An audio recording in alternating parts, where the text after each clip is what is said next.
scary stories. Every night, I share a story that most people wouldn't dare to tell. If you're listening, you're already one of us. And if you haven't subscribed yet, that's okay. But just know, every new subscriber brings me one step closer to building a safe place for the one person I love most, my mother. So if you enjoy these haunted tales, press that button, and maybe, just maybe, you'll be the reason the next story finds a happier ending.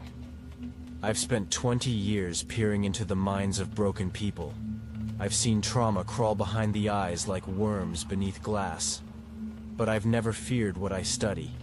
Not until I opened Lily Hart's diary. I first heard of her through a call. "Dr. Mercer, we have something unusual," the head of Black Hollow Psychiatric said over the line.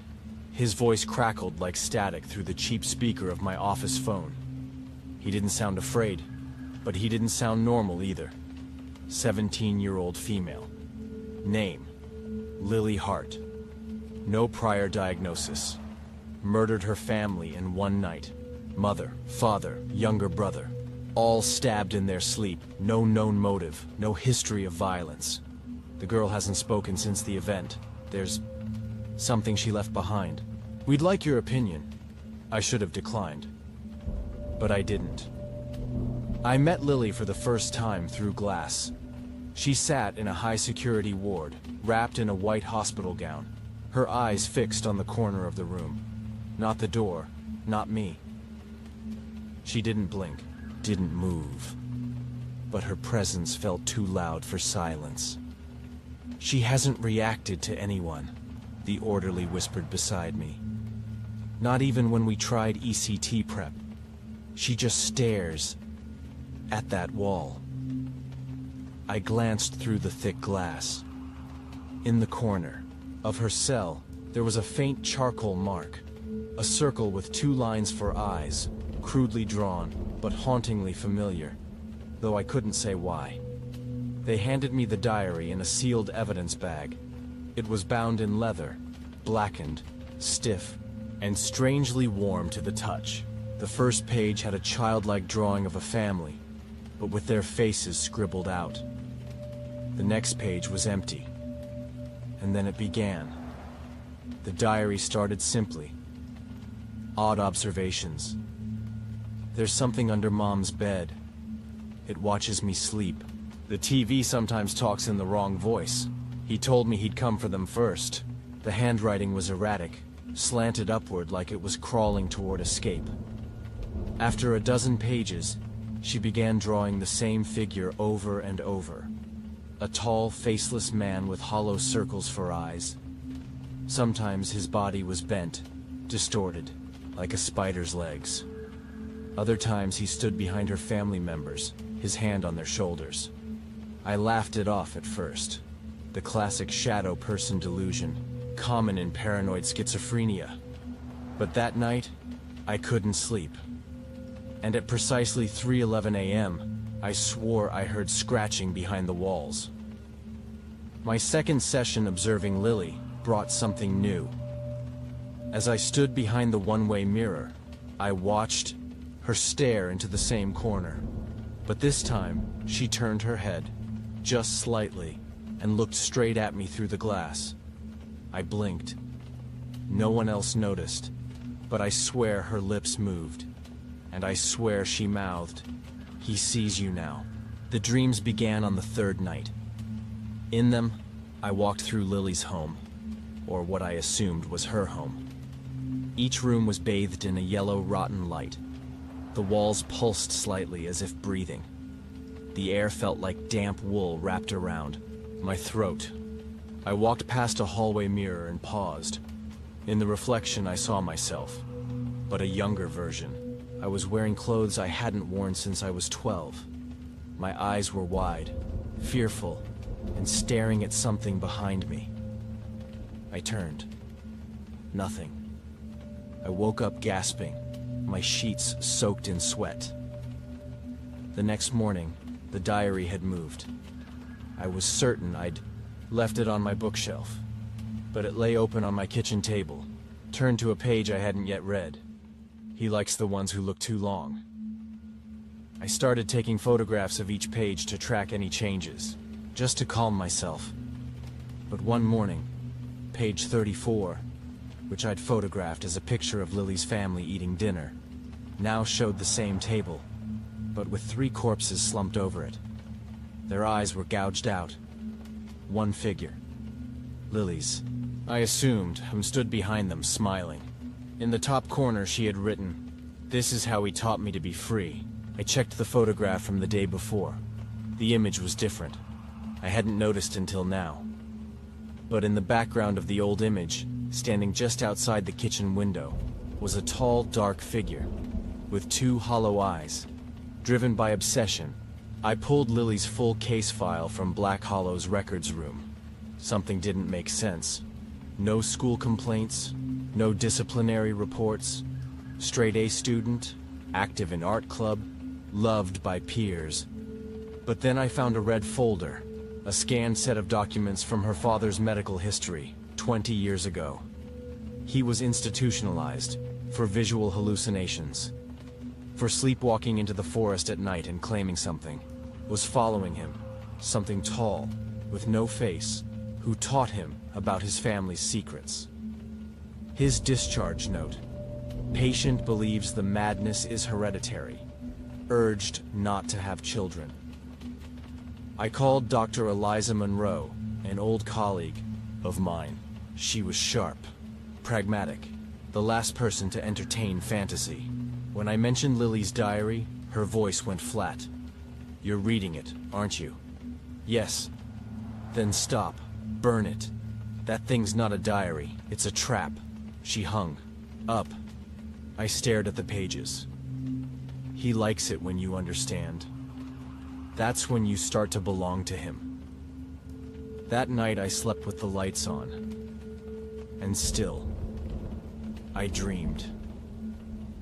But this time it wasn't Lily's house. It was mine. The walls in my apartment began to peel. I blamed the dampness at first. It's an old building. But then I noticed something underneath the paint. As I scraped away with a knife, I uncovered the symbol from Lily's cell. The crude face, hollow eyes, dozens of them, layered over each other, etched directly into my walls. I returned to the hospital. This time, I entered Lily's room. She didn't move, didn't blink. But as I sat down and pulled out the diary, she finally reacted. She turned to face me slowly and whispered, "You brought him with you," and then smiled. Her first words in months. I froze. She reached out and touched the diary gently, and whispered again, "Now you're the story." I couldn't breathe. I kept replaying Lily's words in my head. "You brought him with you." I left the room quickly, my heart pounding, my palms slick with sweat. As I walked down the hall, I felt it, the presence. It was faint, like a lingering shadow that clung to the corners of the walls. But it was there. I had the sudden urge to run, but I couldn't. Not from something I couldn't see. As I walked out of the hospital, I knew Lily's warning was more than just a paranoid outburst. The diary was affecting me. I'd heard enough about psychological manipulation in my career to recognize the signs. And yet, I couldn't stop reading. I couldn't stop digging. That night, I sat in my office, staring at the diary. It was open, to a page I hadn't read yet. I hesitated, feeling a cold knot twist in my stomach. The page was different this time. It wasn't just text or drawings. There was something new in the margin, a line of words I had never seen before. "He will come for you when you sleep. You'll know him by his eyes." I laughed nervously, unable to shake the dread creeping over me. As if on cue, I heard a faint scratching noise from behind my office door. At first, I thought it was just the old wood creaking, but it came again. And again, I stood up and moved toward the door. My heart hammered in my chest. The scratching stopped. I turned the knob and opened it. Nothing. But when I glanced back into my office, I could see something new. A figure standing behind my desk, silent. A tall shadow. The face was barely visible, but the eyes, hollow, black circles. I stumbled back. No one was there, just my reflection in the glass. The first night I didn't sleep. I thought I was simply tired. The second night, I couldn't close my eyes. By the third night, I was shaking. My body craved rest, but something in my mind refused to let me fall asleep. I started hearing things in the dark. Soft whispers. Words I couldn't understand. Sometimes I would wake up in the middle of the night, and I could see shadows moving in my room, almost like silhouettes shifting at the edge of my vision. I tried to dismiss it as stress, but every time I reached for the diary, I felt the whispers grow louder. The words began to seep into my mind, not just from the diary, but from the shadows that followed me in my sleep-deprived haze. I tried calling Eliza, but she didn't answer. I couldn't shake the feeling that I was alone in this, trapped in a spiral that I couldn't escape. I began to dive deeper into Lily's family history, convinced there was something I was missing. The more I uncovered, the more the pieces didn't fit. Lily's parents weren't the perfect, upstanding citizens I had first believed. Her father, Thomas Hart, had a dark history I hadn't found in the initial files. In his youth, he had been involved in occult practices, rituals, dark rituals, and it didn't stop there. He was obsessed with the idea of opening doors, of crossing over into another realm, one where the laws of reality didn't apply. I found an old journal buried deep in the family's file. It was his. In it, he described a vision. A tall, faceless figure, one with black hollow eyes that followed him. The same figure Lily had drawn in her diary. The insomnia didn't end. It got worse. I couldn't focus at work. My colleagues noticed, but I brushed it off. They suggested I take some time off, that I was pushing myself too hard. But I couldn't. Not now. Not while I was so close. I stayed up for days, piecing together Lily's diary with her father's journal. The connection was undeniable. The figure wasn't just a hallucination. It wasn't just a delusion. It was real. And now I could feel it watching me. It started small at first. Flickers in the corner of my vision. A shift in the air when I walked through a room. But one night, as I sat alone in my office, it happened again. I felt its presence. Cold, suffocating. I looked up from the desk. It was standing in the doorway, the tall figure, the hollow eyes. I couldn't scream, I couldn't move. Then it spoke. "I've been waiting for you, Dr. Mercer." I don't remember how long I sat there, staring at that thing. Time lost its meaning. It could have been minutes. It could have been hours. But when I finally looked back down at the diary, everything had changed. The pages had shifted, as if the book was alive, rewriting itself in real time. The words were different now, darker, more urgent. The more you understand, the more he wants you. He will come for you, just as he came for them. I looked back up.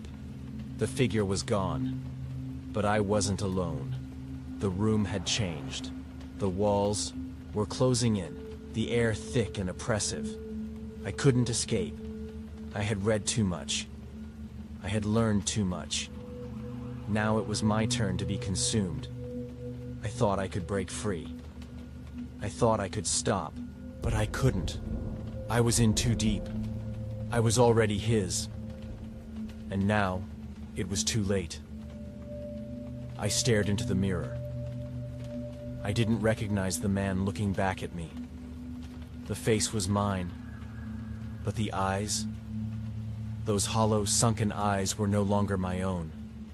I had spent too many sleepless nights, too many days fighting my mind and wondering if I could still find the surface before I sank too far. The whispers had gotten louder. Every time I closed my eyes, the voices crept into my mind. When I wasn't looking, I could feel something watching me. It had grown so much stronger since I started reading the diaries. It was him. The figure. I ran my fingers through my hair, trying to clear the fog from my thoughts, but the mirror didn't lie. I had seen that thing before. In my reflection, in the shadows of my office, in the glass of my car door, I was losing myself, slowly, little by little. The line between what was real and what was part of my growing delusion was fading. The moments when I wasn't aware of the figure, I tried to convince myself I was simply exhausted. But exhaustion didn't explain the feeling of being pulled into something darker, something alive. I began keeping detailed notes on my own experiences, documenting my thoughts as though I were studying someone else. The entries became erratic, frantic, and I began to question my own sanity. But then, the visions grew worse. The face in the mirror, his face, smiled at me. It wasn't just a shadow anymore. It was inside me. I couldn't tell if I was still Dr. Andrew Mercer, the doctor trying to solve a mystery, or if I had become the patient. Had I crossed over the line of sanity? How close was I to breaking completely? I'd seen the face again, this time in my office. His eyes weren't black anymore. They were filled with rage, like a storm ready to tear through the walls. I could feel the pressure of them on my mind. The diary, it never stopped changing. The words morphed before my eyes, new phrases emerging where they shouldn't have been. But one thing remained constant: the warning. He feeds on your thoughts, Dr. Mercer. The more you understand, the stronger he becomes. Was this really happening? I couldn't remember anymore. Each time I read it, I felt like I was slipping further into the trap. The line between knowledge and madness had blurred beyond recognition. I flipped to the last page of Lily's journal. The final entry. The one I had avoided for so long. It had been scrawled in a hurried hand, smeared with tears. It was him. The one with the hollow eyes. He took them. And now, he's coming for you. I could no longer sleep. The insomnia had turned into a full-blown obsession. I wasn't sure if I was still in the real world. Every room I entered, every corridor I walked down, felt like it was closing in. The walls pressed in, the air thick with static and a constant hum I couldn't escape. Then, the hallucinations started again. First, I saw the figure standing in the corner of my office, his form barely visible, just a dark outline. His eyes, black, soulless, burned into my skin. I couldn't breathe. I couldn't move.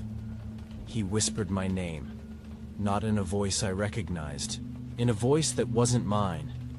It was becoming harder to tell if I was still Dr. Andrew Mercer, or if I had become a part of the diary itself. The words had consumed me. I started seeing Lily in my dreams. Her eyes were wide with terror, her face pale as though she had seen the very depths of hell. In those dreams, I would walk beside her, but she wouldn't speak. She would only point to the shadow that lurked just out of sight, the same shadow that followed me now. I wanted to scream, to wake up, but I couldn't. I couldn't trust my own mind anymore. I couldn't trust anything I saw or heard. The thin line that once separated reality from delusion had vanished. I had to know the truth. I had to finish this. I returned to the hospital to search for more answers. The hallways were eerily silent, but I could feel eyes on me, following me as I walked. Every door I opened seemed to lead to another deeper layer of confusion. Nothing was as it seemed. I couldn't shake the feeling that the building itself was shifting around me, changing in response to my thoughts. When I found Lily's medical records again, the missing piece clicked. Her history, her obsession with the shadow, the entity, was not just a symptom of her mental illness. She had been chosen. I was beginning to realize that the figure, the one that haunted us both, wasn't just a shadow. It was something ancient, malignant. It thrived on fear, on obsession. And I had fed it. I could no longer deny it. I was broken. I went back to my apartment, unable to fight the pull of the diary. I was no longer just reading it. I was living it. The lines of the page bled into my thoughts. I felt him. The figure. Closer than ever. He was with me now. Inside me. The boundaries of who I was had shattered. The whispers were no longer just in my head. They were out there, all around me. The final entry of Lily's diary haunted me as I sat at my desk. The words blurred together, the ink running like blood. "You've come too far, Dr. Mercer. He's inside. You can't stop him now." I didn't want to look, but I did. I turned the page, and there he was, standing in the mirror, behind me. The same hollow eyes. The end had come. I could feel him behind me now, and me. He was always behind me. When I looked in the mirror, the reflection didn't match my movements. It was like a second version of me, one who didn't move like I did. His eyes, those hollow, black eyes, stared back at me. No, they weren't mine. They belonged to the figure. He was in me. The suffocating air felt heavier. The whispers, once distant and soft, had grown sharper. They were now commanding, pulling me into their depth, and I couldn't resist anymore. I had stopped trying to ignore them, but I wasn't the only one affected. I had seen it in my patients, too.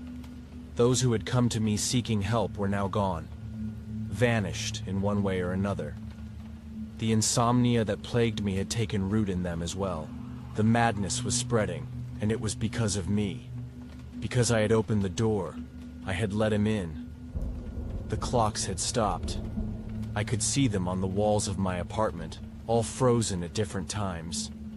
The only sound was the incessant ticking, in my mind, louder with each passing second. I had stopped sleeping altogether. The darkness under my eyes had deepened, and my reflection was unrecognizable. Sometimes, I would see Lily's face in the glass. Not as I remembered it, but as if she was trapped, her features twisted in agony. Every time I blinked, her face would shift, contorting into something unrecognizable, something that made my stomach churn. I couldn't focus anymore. The lines of reality bent and twisted. I would find myself walking into rooms I didn't remember entering. I would hear my voice calling out to me, but it wasn't my voice. It was his. I could feel him inside me. The whispers were no longer just in my thoughts. They were in my flesh, in my blood. The more I tried to pull away, the more it dragged me in. I couldn't stop reading. The diary had become my obsession. I was drowning in its pages, desperate to uncover more, to understand him. But the more I read, the more I realized the truth. It wasn't just about Lily anymore. It was about me, about what I was becoming. The final pages were fading, ink running as if someone was erasing the words. I had to get them back, had to understand, and then, in one of the last entries, as if Lily had known I would reach this point, it said, "I don't know if you can stop him, Dr. Mercer. I don't know if anyone can. You've become a part of this now. There's no escape. He owns you." I couldn't keep track of time anymore. Day and night had blurred into one, and the apartment, my sanctuary, had turned into a maze. The walls seemed to shift, and every room felt like it was leading me deeper into madness. I found myself waking up in places I didn't remember going to sleep in. I would hear noises, whispers in the dark, but there was no one else in the room. The world was closing in on me. But then I started seeing the figures again. More than one. They were shadows, flickering in the corners of my vision. And in the reflections, they were growing stronger, taking on form. There was a bent version of me standing there, smirking back from the corner of my bedroom. It wasn't me, but it was. I had become trapped. It was happening. I felt it. I was being consumed. The figure was no longer a shadow in the mirror. He had taken form, his form, and it was standing right in front of me, in the center of the room. The air was thick, heavy with something wrong. The temperature dropped sharply, the room turning colder by the second. And then I heard it. His voice, deep and suffocating. "It's time, Dr. Mercer. You've read the pages. Now you're part of the story." I couldn't move. I couldn't speak. He was inside me now. I could feel his presence in every part of me, every breath I took. There was no escape. The terror, the dread, was not just psychological anymore. It was real. I wasn't sure if I was still dreaming, or if this was my new reality. I thought back to the first day I read the diary, to when I first entered this madness. If I had stopped then, if I had turned away, maybe I could have spared myself. But I had been drawn in by the mystery, by the obsession. Lily was right. I couldn't stop him now. I had to face the truth. There was no going back. I had a choice, but the choice was no longer mine to make. The figure, the shadow, had already made it for me, and the moment I realized this, the walls of my apartment collapsed inwards, taking me into the darkness. It was over. I woke up again, but I wasn't sure where I was. The world was dark, and I could feel the cold, damp air all around me. My fingers trembled as I reached for the walls, trying to make sense of my surroundings.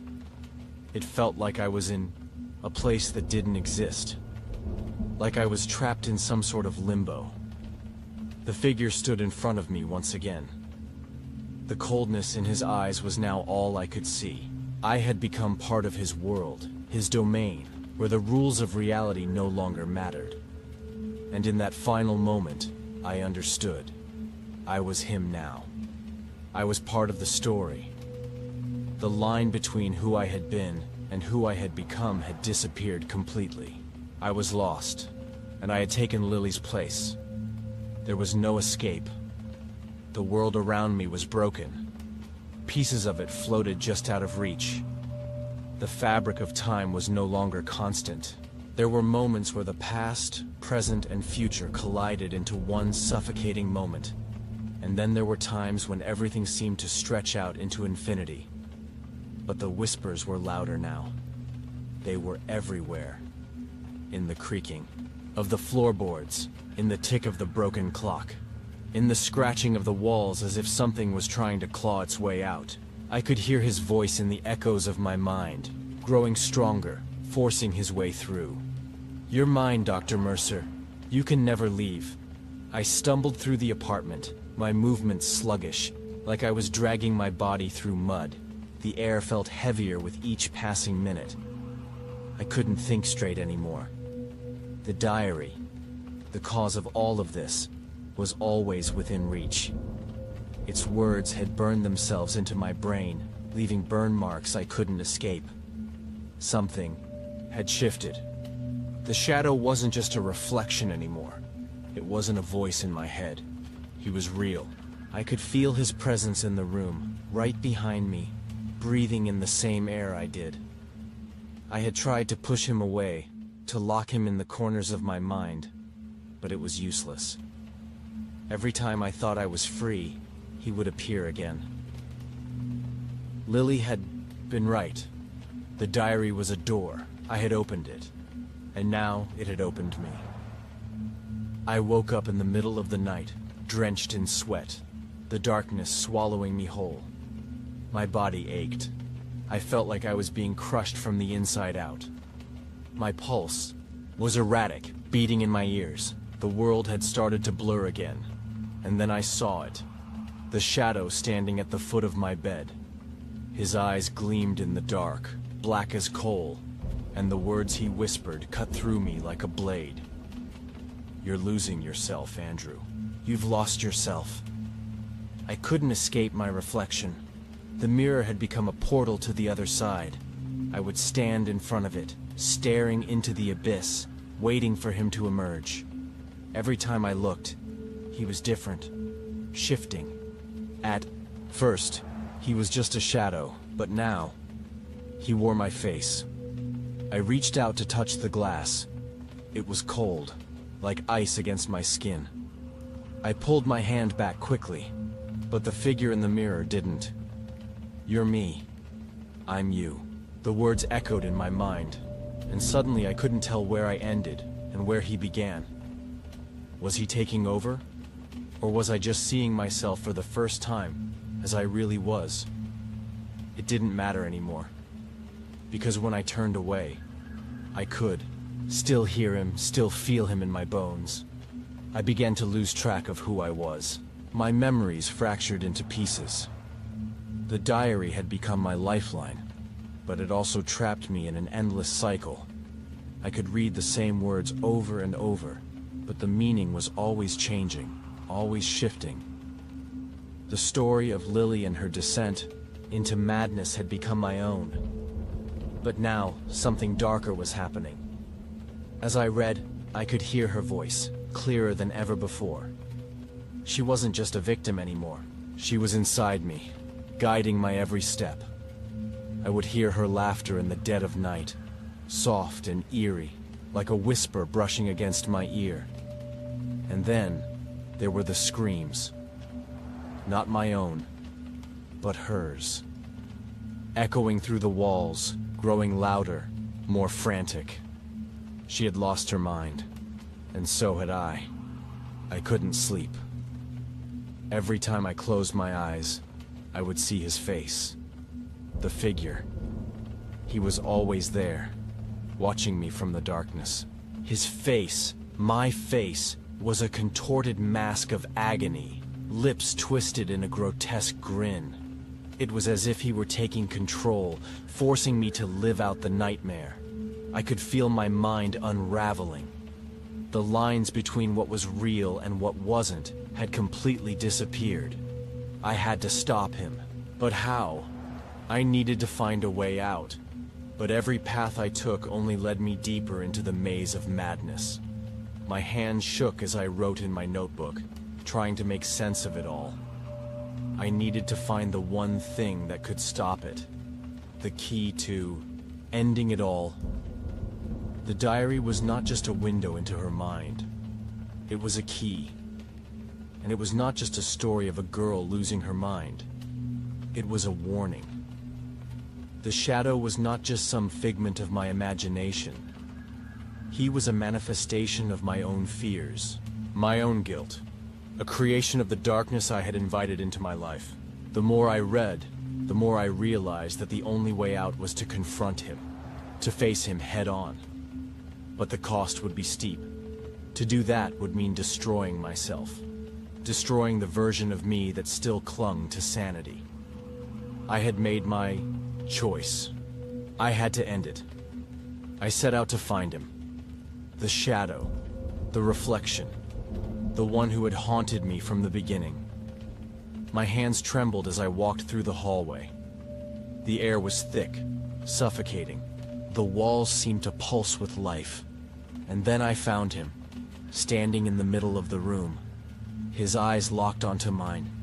He grinned, and I could see the darkness in his smile. "Come closer," he whispered, and I could feel his voice inside my head. I took a step forward, and then another. I didn't know how much time had passed. The shadow had become more real with every passing second. I was no longer sure if he was part of me or if I had become him. But then, It all clicked. He was me, and I was him. The realization hit me like a tidal wave. We had always been the same.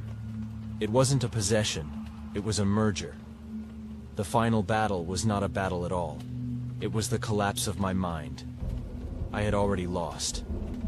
I had been lost long ago, and now there was no turning back.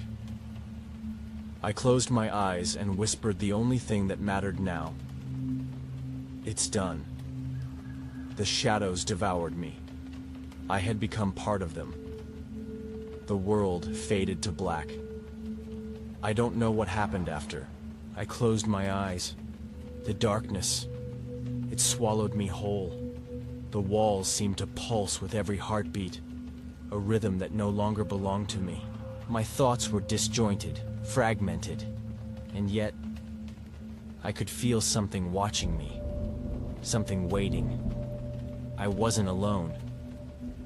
I stood in a place that wasn't a place. It wasn't reality. It wasn't even a dream. The air was cold and heavy, suffocating. The whispers filled the space, their words too blurred to understand, yet still somehow I knew they were speaking to me. It was him, the shadow.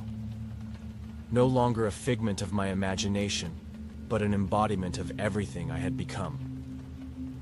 I wandered, aimlessly, until I found it. The mirror.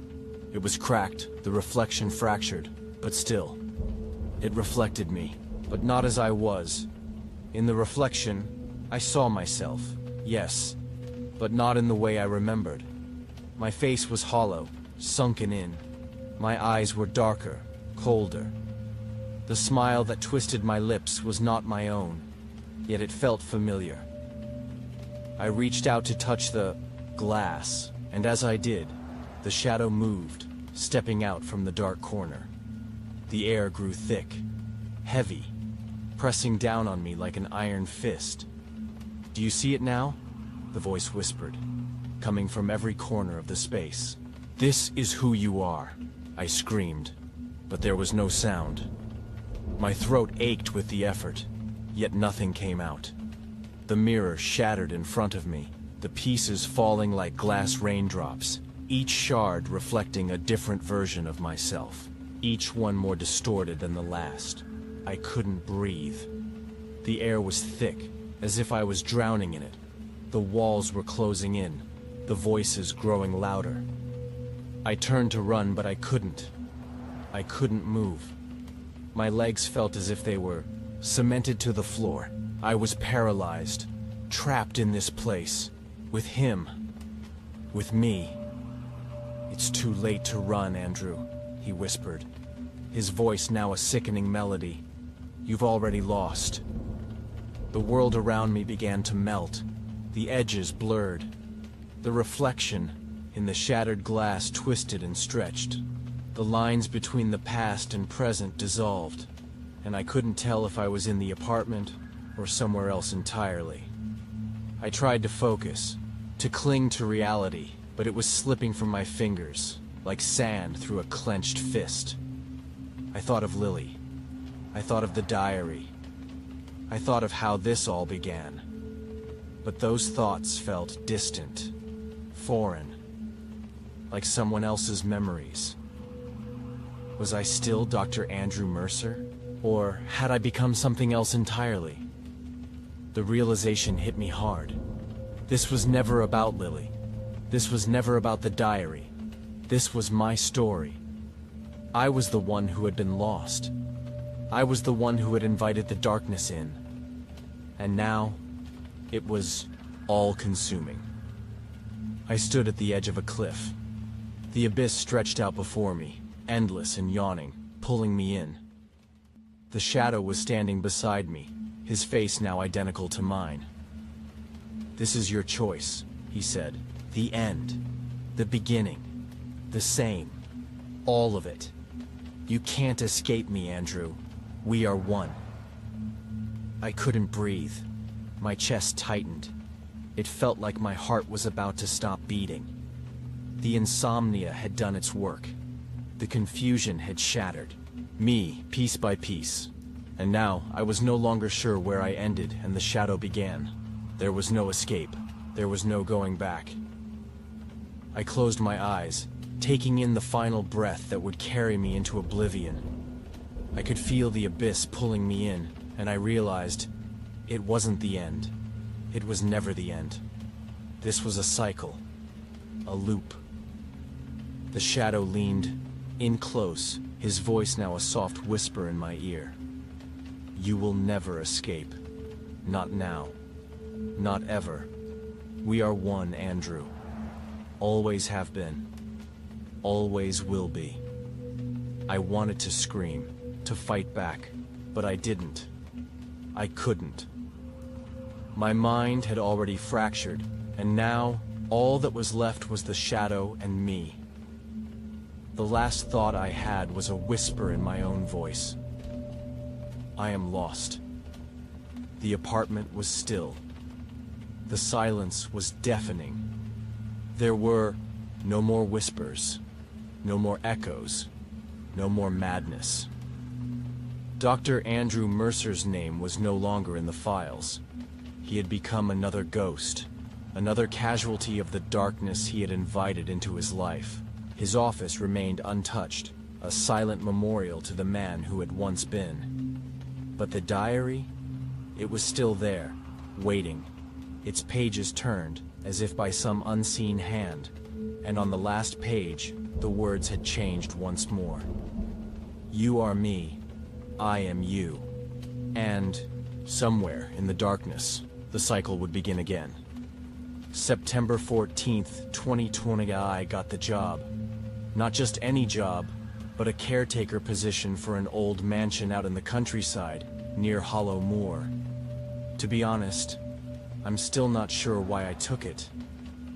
Something about the place, maybe? Maybe it's because I've never been one to back down from a challenge. The salary was high, very high, too high for most people, which is exactly why I knew it had to be worth it. I'd heard the rumors. The locals warned me. The mansion's cursed. People disappear. No one stays long. Stay away, Liam. But it only made me more curious. Who wouldn't be? A mansion that big, isolated on the mountain roads, with no one daring to go near it. It was calling my name. I thought about the money, about the silence, the peaceful nights. I wasn't afraid of ghosts or demons. They're all just stories, right? Jason, a friend of mine, had been trying to warn me. He said the same things the locals did. But, like always, I brushed it off. It's just a house, I'd told him. A big house with a caretaker job. What could possibly go wrong? Liam's always been the curious type. Always ready to dive headfirst into things that didn't seem quite right. That's why I knew when he took the job at Hollow Moor Estate, something bad was going to happen.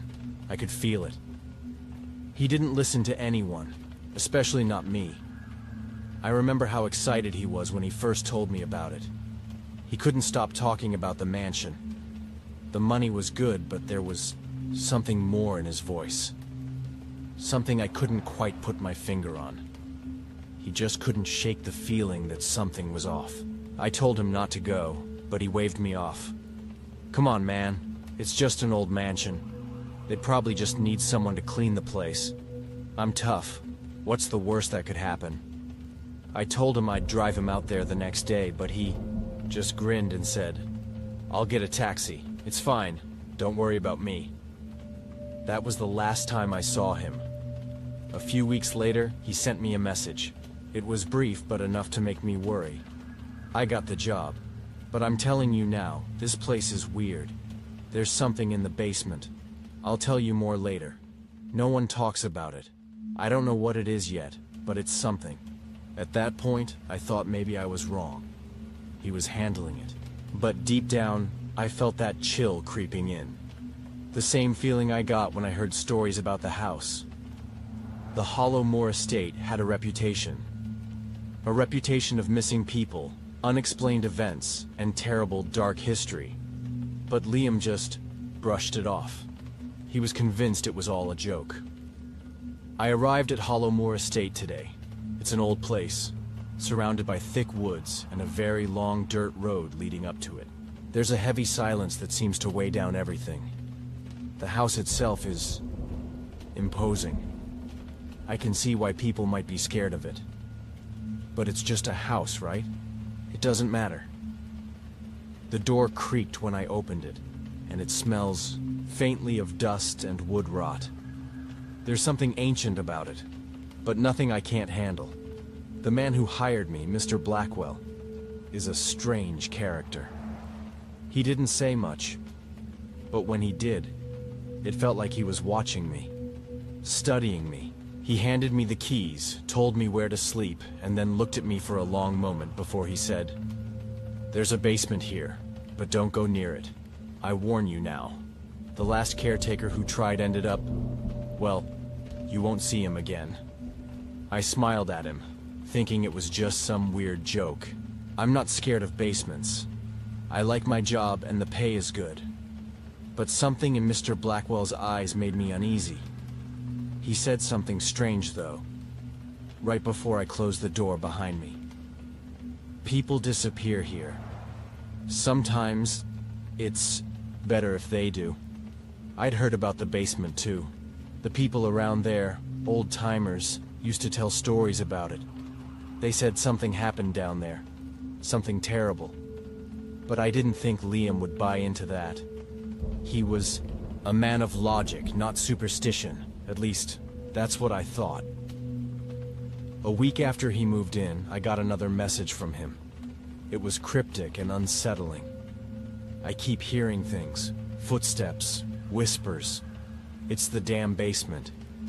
I'm telling you, Jason, something is off.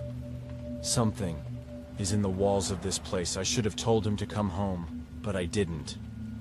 Because Liam, like most of us, thought he could outsmart whatever was lurking there. September 18th, 2020, the house is beginning to feel strange. At first, I thought it was just the quiet. Nothing but the hum of wind against the windows, the creaking of old wood, the occasional groan of pipes echoing through the empty hallways. But now, the stillness feels unnatural, like it's pressing in on me, suffocating me. I've started to hear whispers at night.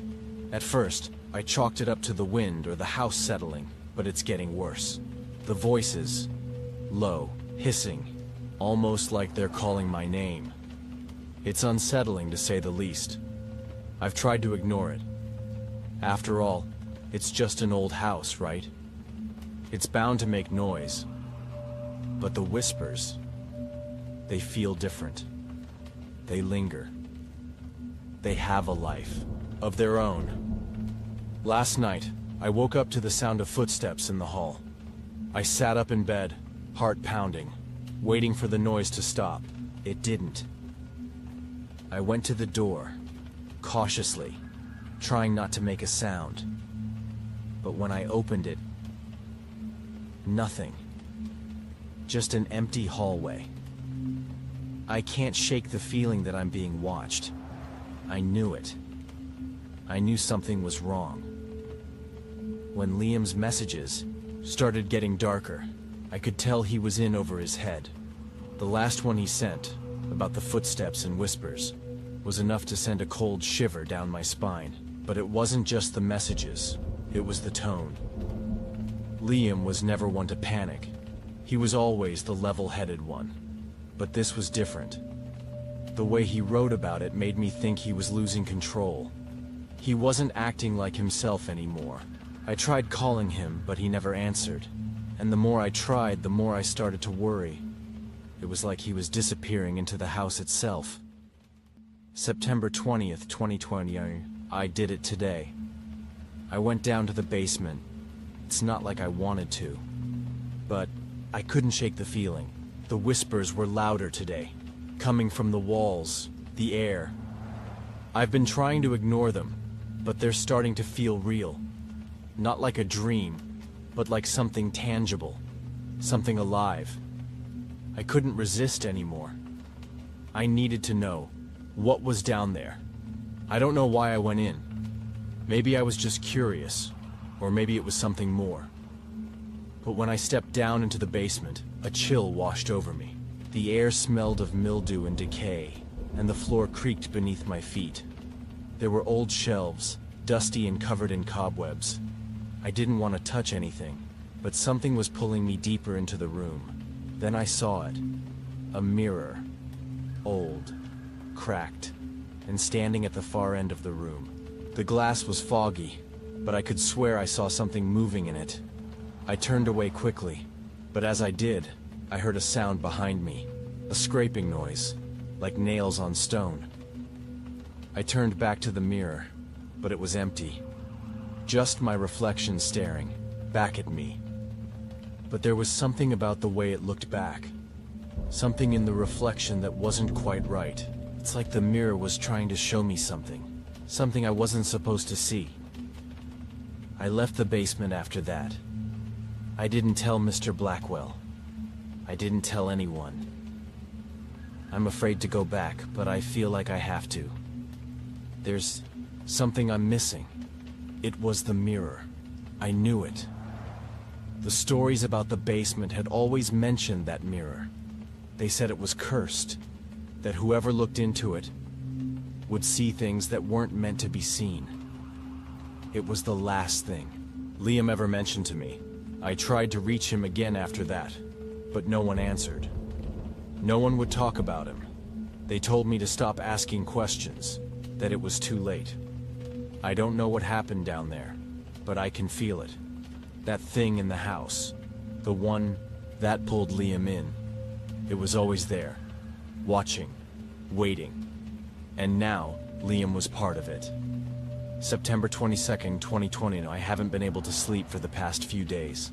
I keep seeing the same thing, the reflection in the mirror. But it's not me anymore. It's someone else. A woman with long dark hair. Her eyes are empty, like there's nothing inside her head. I can't shake the image of her staring at me from the mirror. I keep hearing her name in the whispers, Alice. The voice, soft at first, but growing louder each time. I don't know what to do. It's like I'm losing control. I try to focus, to remind myself that it's just a house. But everything's blurring. The walls feel like they're closing in, and the air is thick with something that makes it hard to breathe. Last night, the whispers were the loudest they've ever been. I heard her, Alice, in the hall. She was calling my name, her voice so close that I could feel her breath on my neck. I ran to the door, but when I opened it, no one was there. I don't know what to do anymore. Liam was lost. I know it now, and I should have seen it. The moment he went into that basement, everything changed. He was no longer the man I knew. He was becoming something else. The mansion, or whatever dark force was inside it, had claimed him. I don't know how or why, but it had him in its grip. The last message he sent was chilling. I saw her again, Jason. Alice. She's in the mirror. I don't know how much longer. I can stay here. The house it's alive. It's breathing. It wants me. And it's coming for you too. I haven't heard from him since. September 24th, 2020. I can't tell if I'm dreaming or if I'm awake anymore. The line is so blurred, now so thin. The whispers, the shadows, the feeling of being watched. It's all blending together, creeping into my thoughts. I went back to the basement today. I had to. It's like something is pulling me back there, drawing me closer, making it impossible to stay away. But when I stepped down the stairs, the air was colder than I remembered, and the mirror, it was different. It wasn't the same one from before. It was clearer, more real. And that's when I saw her again. Alice. She wasn't just in the reflection this time. She was alive in the mirror. Her pale, ghostly face stared back at me with those empty eyes. Her hair, long and wild, seemed to move of its own accord, as if it was alive. I reached out, my fingers brushing the cold glass, and for a moment, I felt her presence pressing against me. Her mouth moved, but no words came out. Instead, I heard her voice in my head, clear as day. "Come closer. It's time." I didn't want to. I couldn't. But my body, it didn't listen. My feet moved forward without my permission. I was too weak to stop it. I couldn't look away. Then, just as I was about to touch the glass again, a loud crash echoed behind me. I spun around, but again, nothing. Just the sound of my own heartbeat pounding in my ears. I fled the basement. I ran up the stairs and locked myself in my room.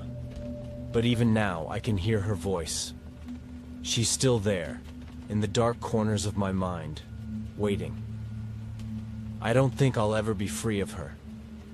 The moment I read that last journal entry, I knew Liam was gone. There was no coming back from that. No one could withstand what he was describing. The house, the whispers, Alice. They had him. It wasn't just the mirror.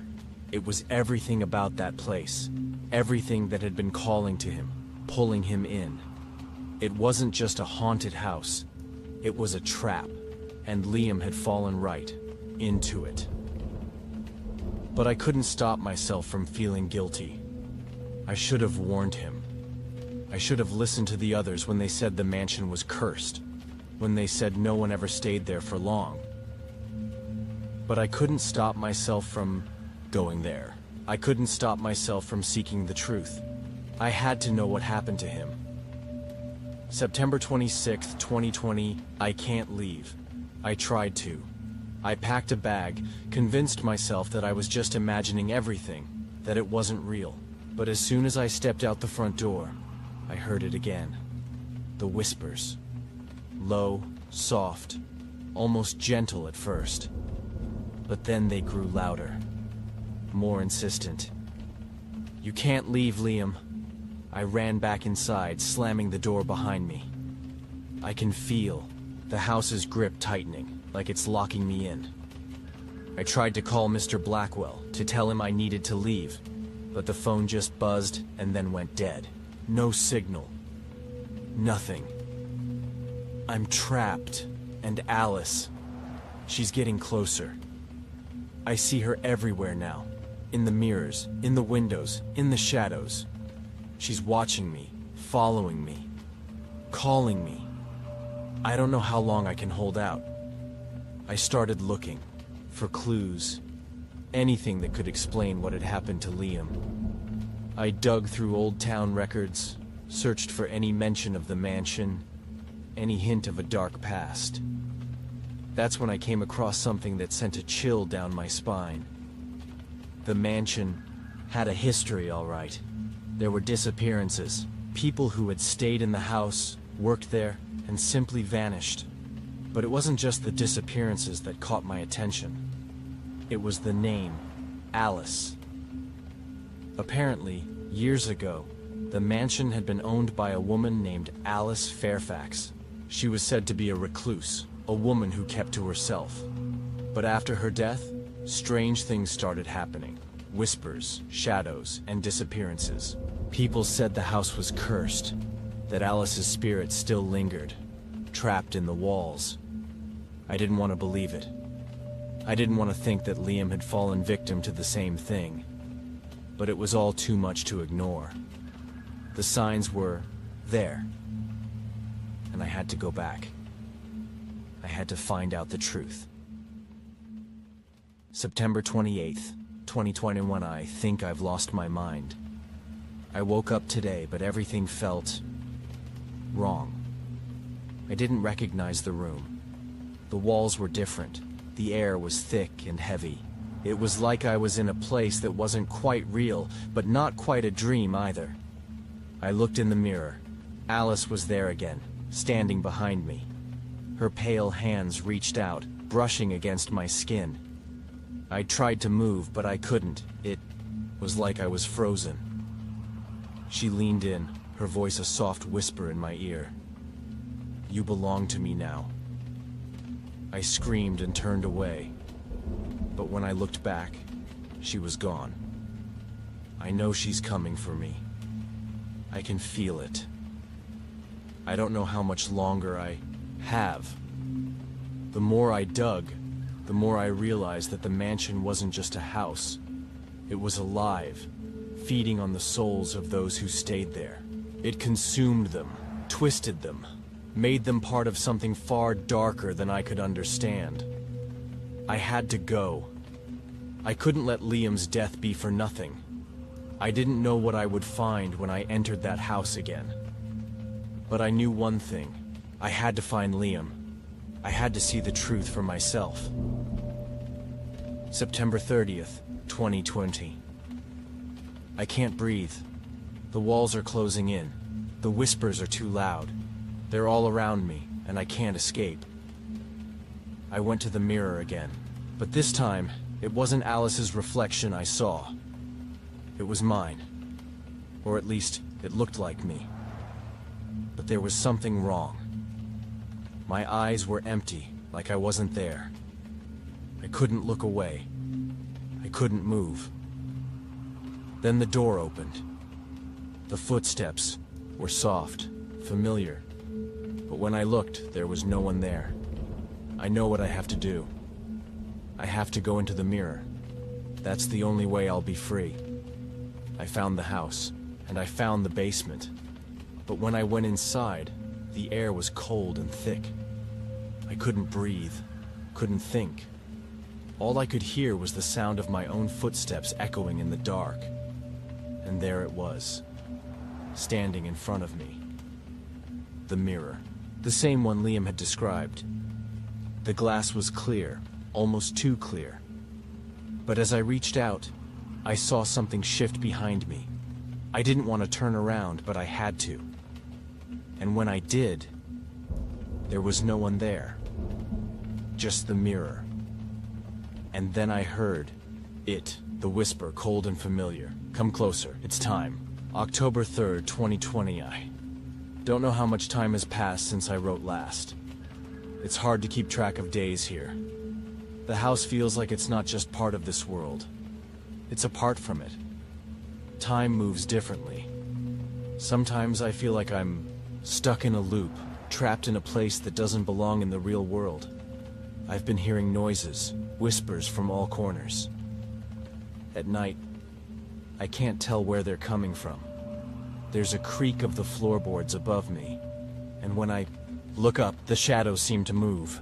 It's like something is watching me. I can't get the image of the mirror out of my head. Every time I close my eyes, I see her. Alice. But she's not just in my mind anymore. I see her in the reflection of anything shiny. Windows, glasses, even puddles of water. Her ghostly image haunts every surface, staring at me with those empty eyes. I don't think I can escape her. She's here, she's watching, and soon she'll be inside. I don't know what to do.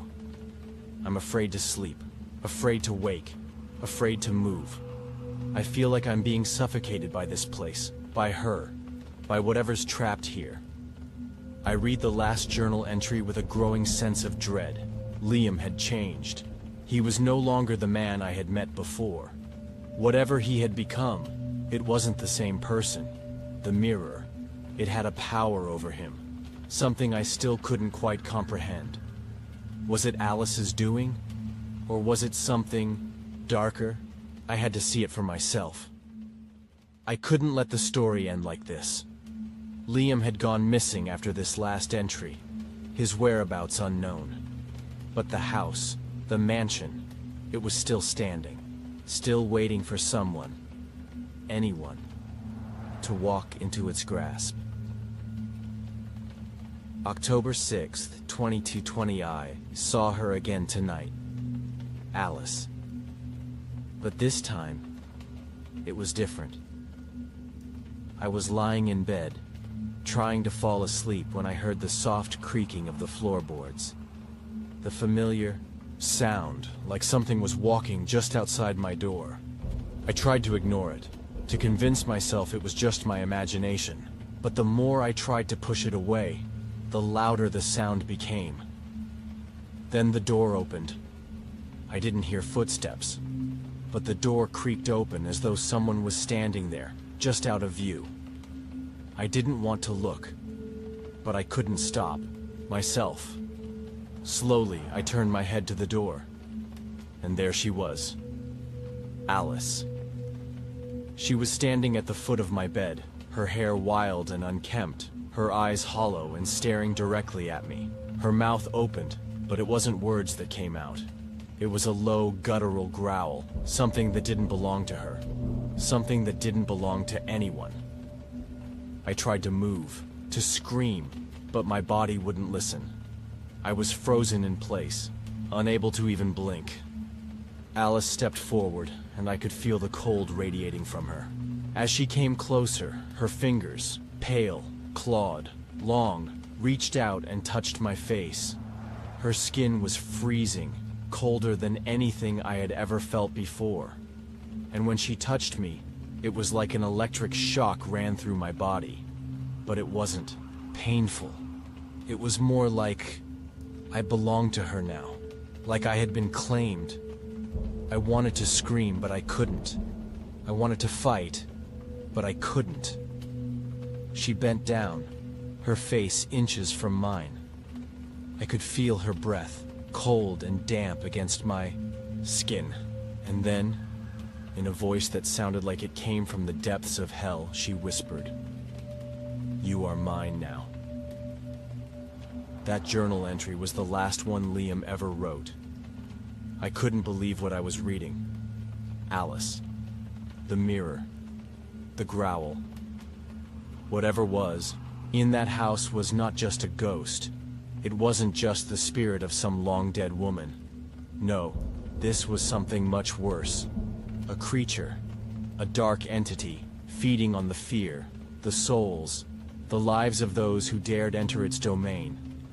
I had to know what happened to him. I had to see the mirror. I had to understand. October 10th, 2020. Something is wrong. So wrong. I can feel it inside me, creeping into my bones. The house is changing. I'm changing. I don't recognize myself anymore. My reflection doesn't even look like me. My eyes are darker. My face is hollow. My lips are stretched into a grin I didn't make. I don't know what's happening. I'm losing time. I don't remember the last few days.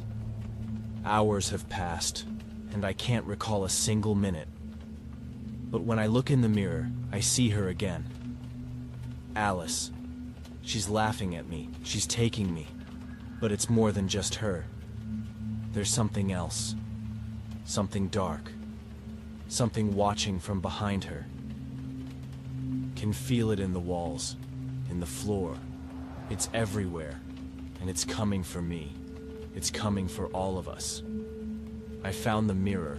It was in the same place Liam had described, down in the basement, hidden behind layers of dust and cobwebs. I stood in front of it for what felt like an eternity. The glass was so clear it almost seemed unreal. There was no dust, no imperfections, just a pristine, reflective surface. I felt like I could see everything in that mirror. Everything Liam had seen. And then, just as I was about to reach out, I heard something behind me. I turned around quickly, heart racing. But again, there was nothing. But when I looked back at the mirror, I saw it, a shadow, a figure, a face. It wasn't mine, and it wasn't Liam's. It was someone else. Someone I couldn't recognize. I didn't know what to do. I didn't know if I should run, scream, or stay. All I knew was one thing. That thing in the mirror was coming for me next. October 12th, 2020, the house is trying to consume me. I can feel it in the walls, in the floors beneath me. The air itself feels heavy, as though it's holding me down, pressing on my chest. I can't breathe without feeling like The house is suffocating me. Every corner I turn, every room I enter, the shadows grow deeper, and I swear the walls are closing in. I've stopped sleeping. Every time I close my eyes, I see Alice. She's always there, lurking in the corner of my vision, her cold fingers reaching out to me. But it's not just her anymore. There are others. Figures I can't name, shadows that move in the periphery of my sight. I tried to leave the house yesterday. I packed my things and headed for the door. But as soon as I stepped outside, something stopped me. The air was thick, like a fog, and the road before me seemed to stretch endlessly into the distance. I could see no escape. I turned back to the house, and I swear I saw the curtains move. Someone, something, was watching me from the window. I've realized something. The house isn't just haunted. It's alive. It's aware of me. It wants something from me, and I don't know how much longer I can hold out. I can't keep running from this. I need answers. Liam was losing his mind. There was no other way to put it. The man who had written those journal entries was not the person I had once known. He was no longer just an unfortunate soul trapped in a haunted house. He had become part of the house. The mansion had claimed him. I couldn't help but feel a growing unease every time I stepped deeper into the mansion. The silence here was deafening. It wasn't the kind of quiet you could relax in. No, this was the type of silence that was unnatural. The kind that pressed on your eardrums, making every sound you made feel like an intrusion. I moved slowly through the halls, each step seeming to echo off the walls like a scream in the dark. And then I saw it. The basement door.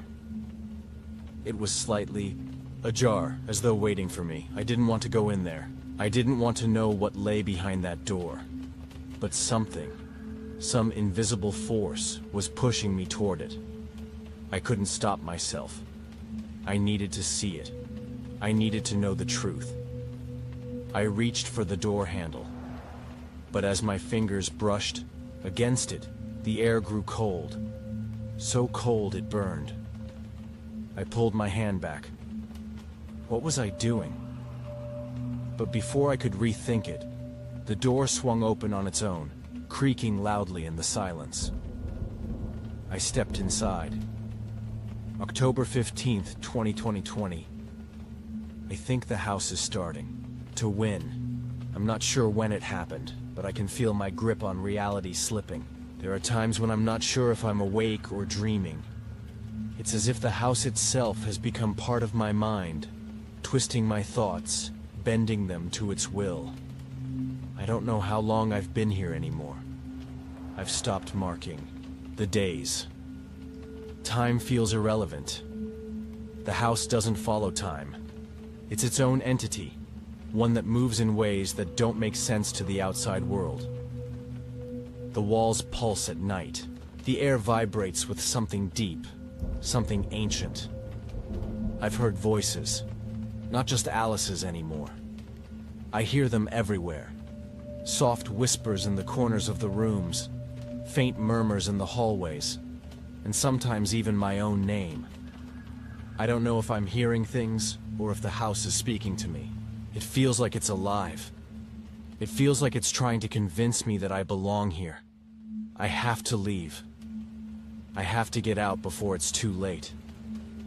But I know it won't let me.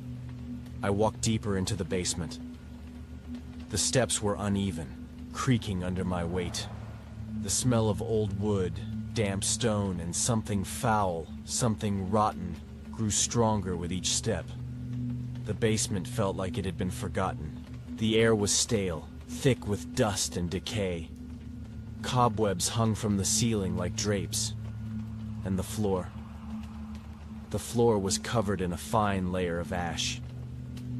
I felt like I was walking through the remnants of a forgotten world, one that had been abandoned. Long ago, I moved further into the darkness, my flashlight flickering with each step. The walls were covered in strange symbols, carved into the stone, as though someone, something, had etched them in with nails or claws. They seemed to pulse with an energy I couldn't explain, almost as if they were alive too. And then I saw it. At the far end of the room, shrouded in shadows, was a large mirror. It was unlike any mirror I had ever seen. The edges were jagged, as though it had been broken and hastily repaired.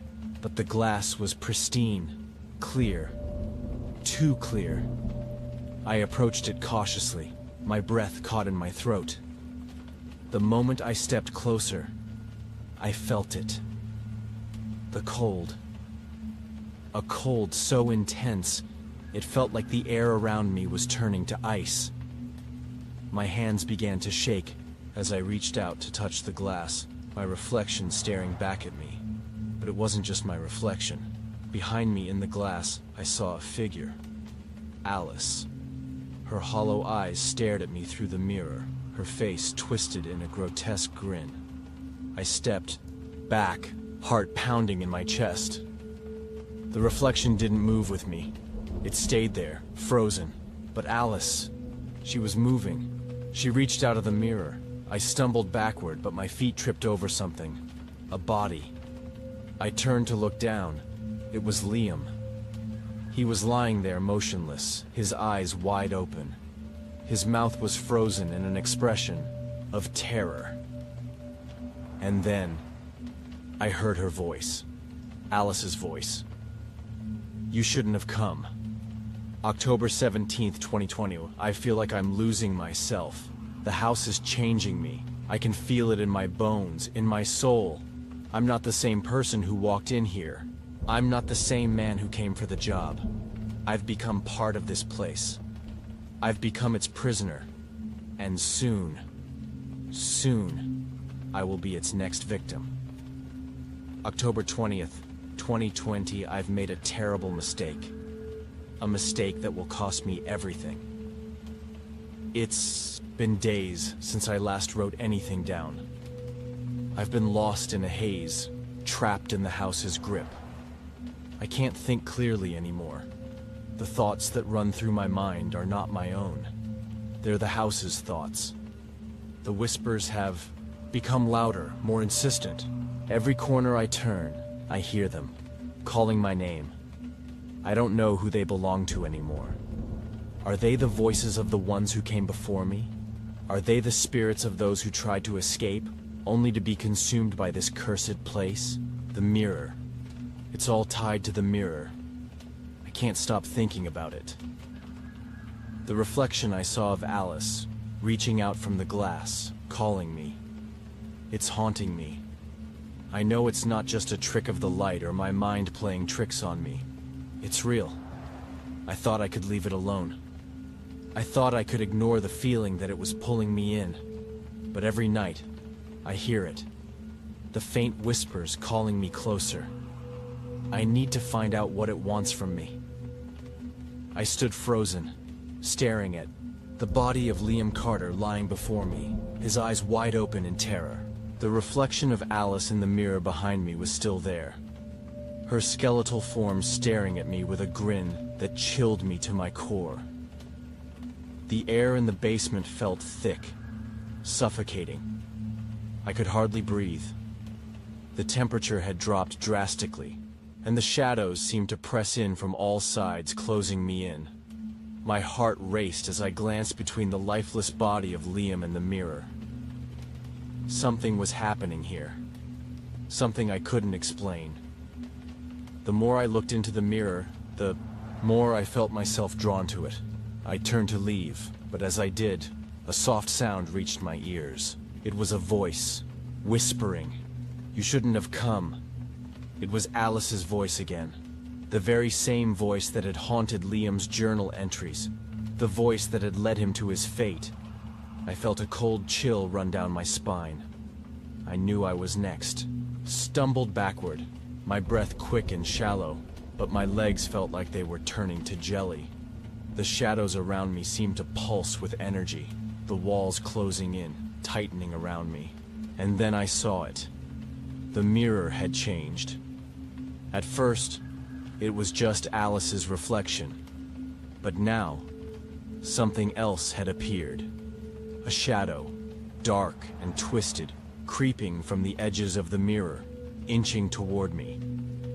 I took a step back, but I felt a presence behind me. Cold, malevolent. I spun around, but there was nothing there. The footsteps echoed again, slow, deliberate, closing in. I turned back to the mirror.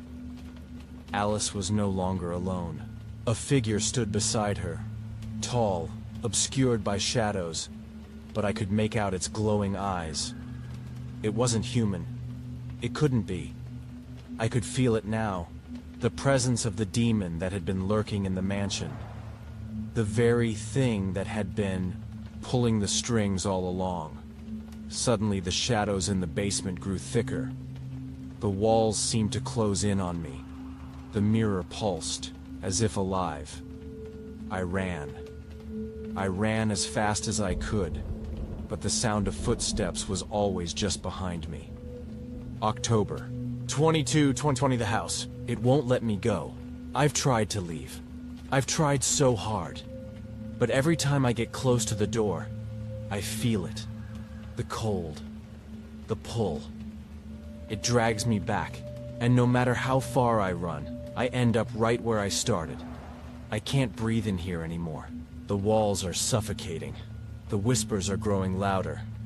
I don't know what happened to Alice, but I've seen her again. She's not the same as she was before. Her face is twisted now, stretched into something unnatural. Her eyes are hollow, empty, and her smile. It's not a smile anymore. It's a grimace, as if she's in pain.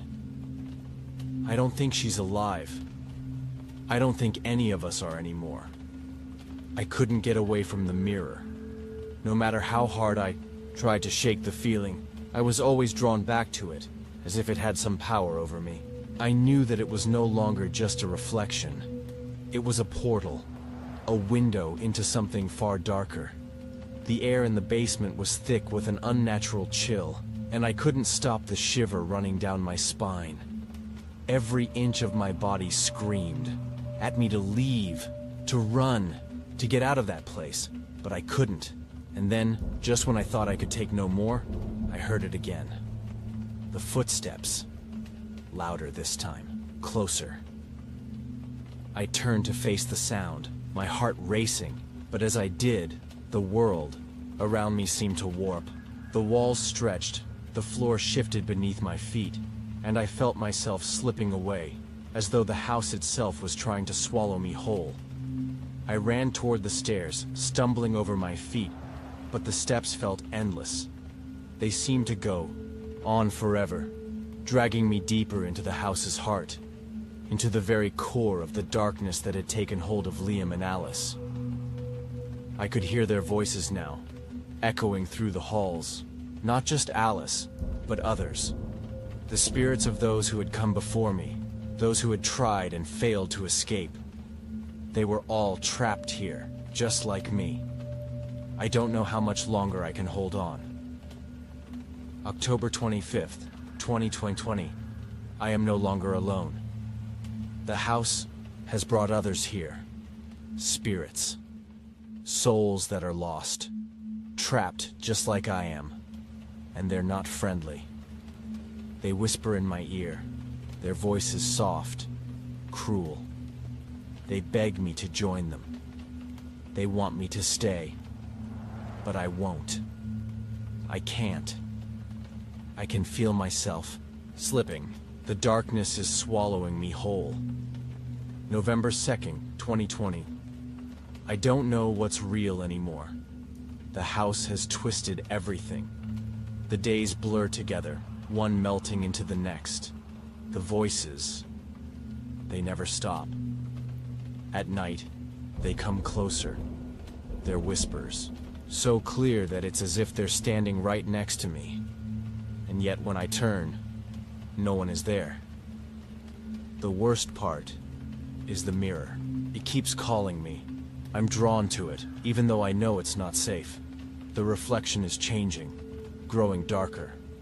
Something is coming through. Every time I look into it, I see more of Alice. Her form is no longer the fragile woman I met when I first arrived. She's distorted now, like a twisted version of herself. Her smile isn't friendly. It's a grotesque mockery. And her eyes, they stare through me, not at me, but through me, as if she can see my very soul. I've tried to avoid the basement, tried to stay away from the rooms I was told not to go into, but that's when I hear it. The scratching, the pounding, the relentless noises coming from the darkness below. I can't take it anymore. I need answers.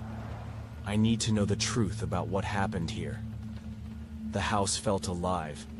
The walls creaked and groaned like they were shifting, adjusting to accommodate the secrets they kept hidden. I couldn't shake the feeling that the house was watching me, waiting for me to make my move. I couldn't stay in the basement. Not after what I saw. The way the mirror had warped, twisting reality like it was some kind of cruel joke.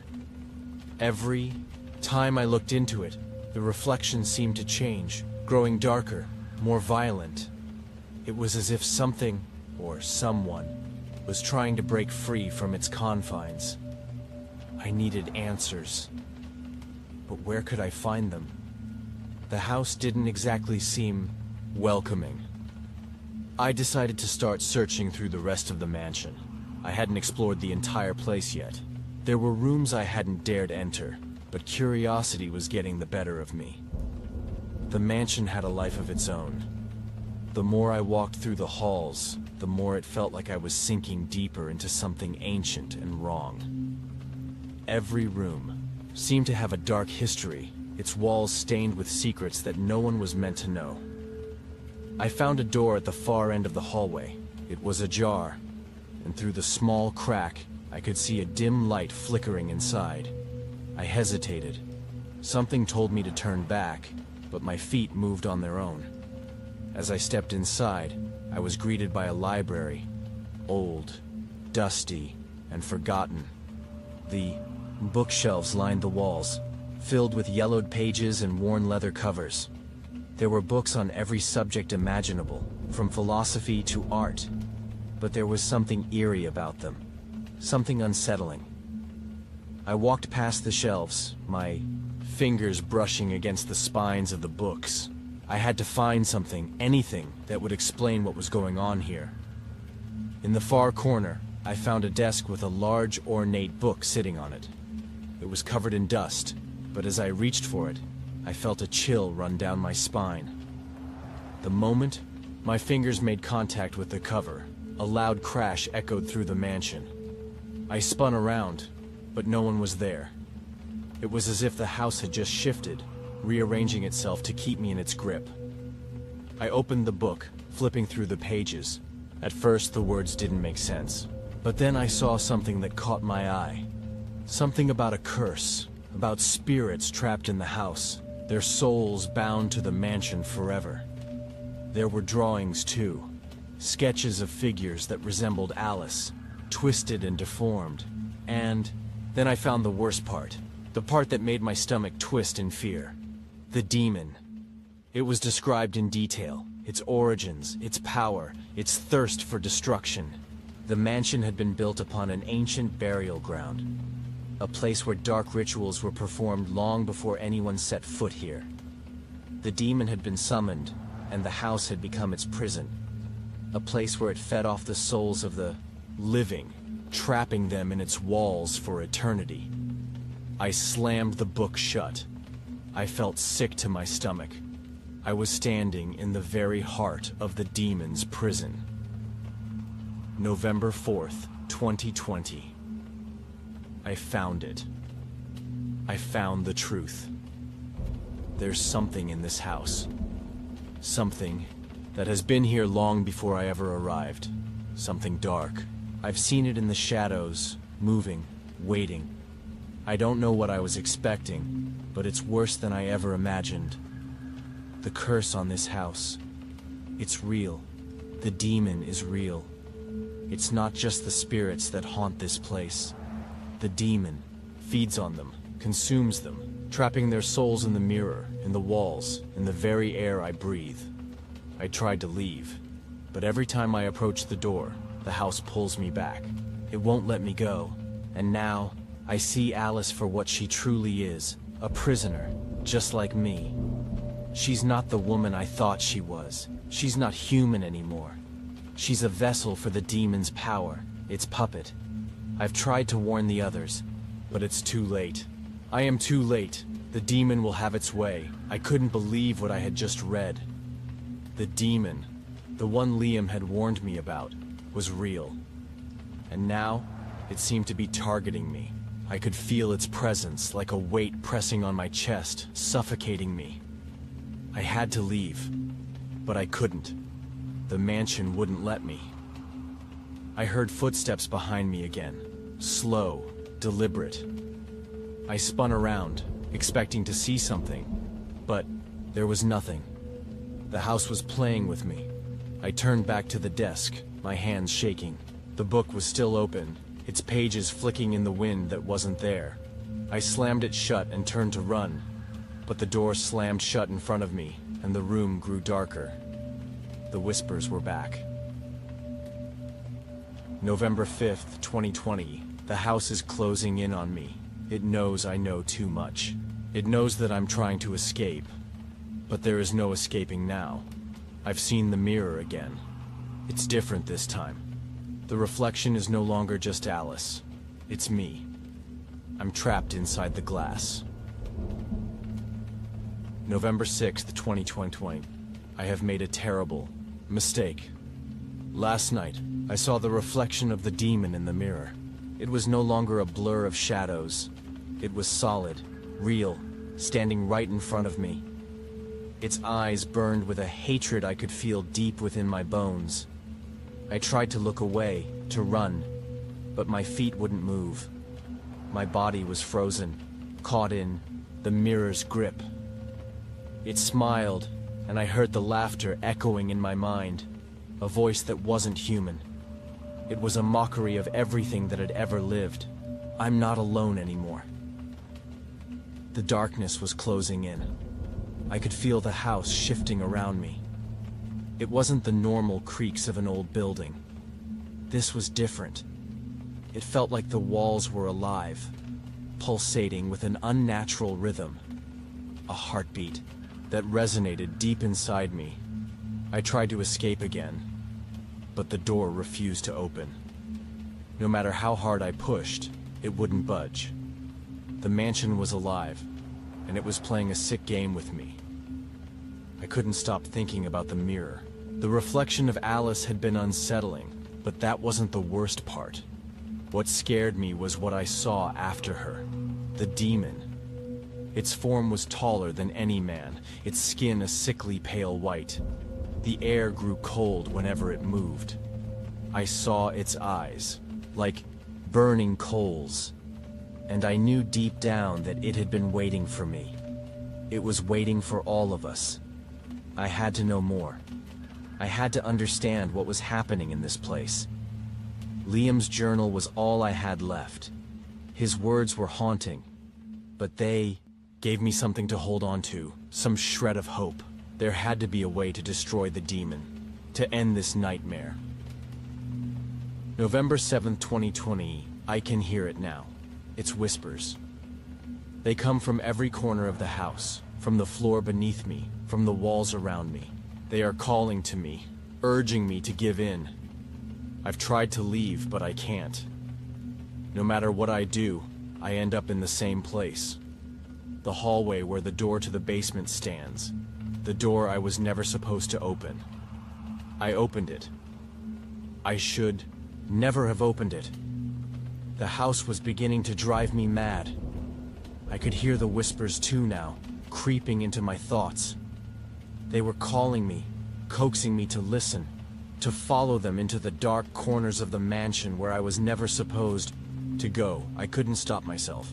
I found myself walking down the hallway, my hand reaching for the handle of the basement door, even though I knew I shouldn't. I wasn't alone. I could feel something behind me. The demon. I tried to ignore it, but it was impossible. The whispers were louder now. They echoed inside my skull, urging me to unlock the door. And I did. The room was a cold, oppressive place. The air was thick with dust and the stench of decay. The walls were covered in cracks, and the floor was uneven, as though it had been built on top of something ancient. But it wasn't the room that made my heart race. It was the mirror. It was huge, covering an entire wall. At first it seemed like just a reflection, but as I got closer I realized that it wasn't right. The reflection wasn't mine. It was Alice's, but her form was twisted, contorted, her features frozen in a grotesque smile. I reached out to touch the glass, and as soon as my fingers brushed against it, the temperature in the room plummeted. I tried to pull back, but it was too late. I was trapped. November 8th, 2020. I tried to warn him. I tried to tell him not to open the door, but it's too late. He's in the basement now. I can feel him down there, trapped just like I am. The demon has him now. The reflection will consume him, just as it did me. I don't know how long I've been down here. Time is no longer a concept that makes sense. I can feel myself slipping, my thoughts growing distant, clouded by the whispers. But there is something else now. Something new. I can hear it moving through the house, its footsteps deliberate, each step echoing in the silence like a countdown to something terrible. The demon is here. It's coming for me. November 9th, 2020. I see it now. It's taking over. The house is no longer just a prison for the souls trapped within its walls. It is alive. The mansion is feeding on us, growing stronger with each passing moment. I don't have much time left. I know that now. The demon's power is too great. But there is one thing I can do before it takes me completely. I have to break the mirror. The mirror, it's the key. The demon, Alice, the entire mansion. It's all connected to that cursed reflection. I have to destroy it, but how? The door to the basement suddenly slammed shut behind me. I whirled around, but the mirror was no longer just reflecting my image. It was alive, and the demon was smiling. November 10th, 2020. I'm almost there. I can feel it in my bones. The demon's grip is tightening. It's trying to break me, twist my thoughts, but I won't let it. I know what I have to do.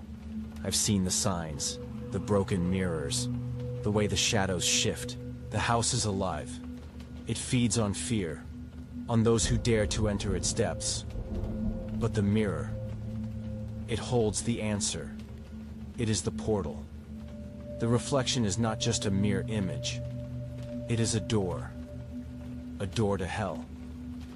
I couldn't breathe. Every breath felt like it was suffocating me. The air in the basement was thick, heavy, and I could taste the mold and decay on my tongue. I tried to step back, but something was drawing me closer to the mirror. It wasn't just curiosity anymore. It was something deeper, more primal. The reflection. It wasn't right. I wasn't looking at myself anymore. The man staring back at me wasn't me. His eyes were hollow, his face gaunt, and his smile stretched too wide, as if he knew something I didn't. As if he knew I was going to die. November 11th, 2020, I saw it too. The thing in the mirror. It's not human. It's the demon's true form. I should have known it from the beginning. It's been waiting for me all this time, watching me, learning my fears, my weaknesses, and now it's playing with Jason. I can feel it. It's too late for me. I've tried everything to escape, but there's no way out. The only way to destroy it, to break free, is to shatter the mirror. But the demon won't let me. It's too powerful now. I reached out to touch the mirror, my fingers trembling. The moment my skin made contact with the cold glass, a surge of energy rushed through my body.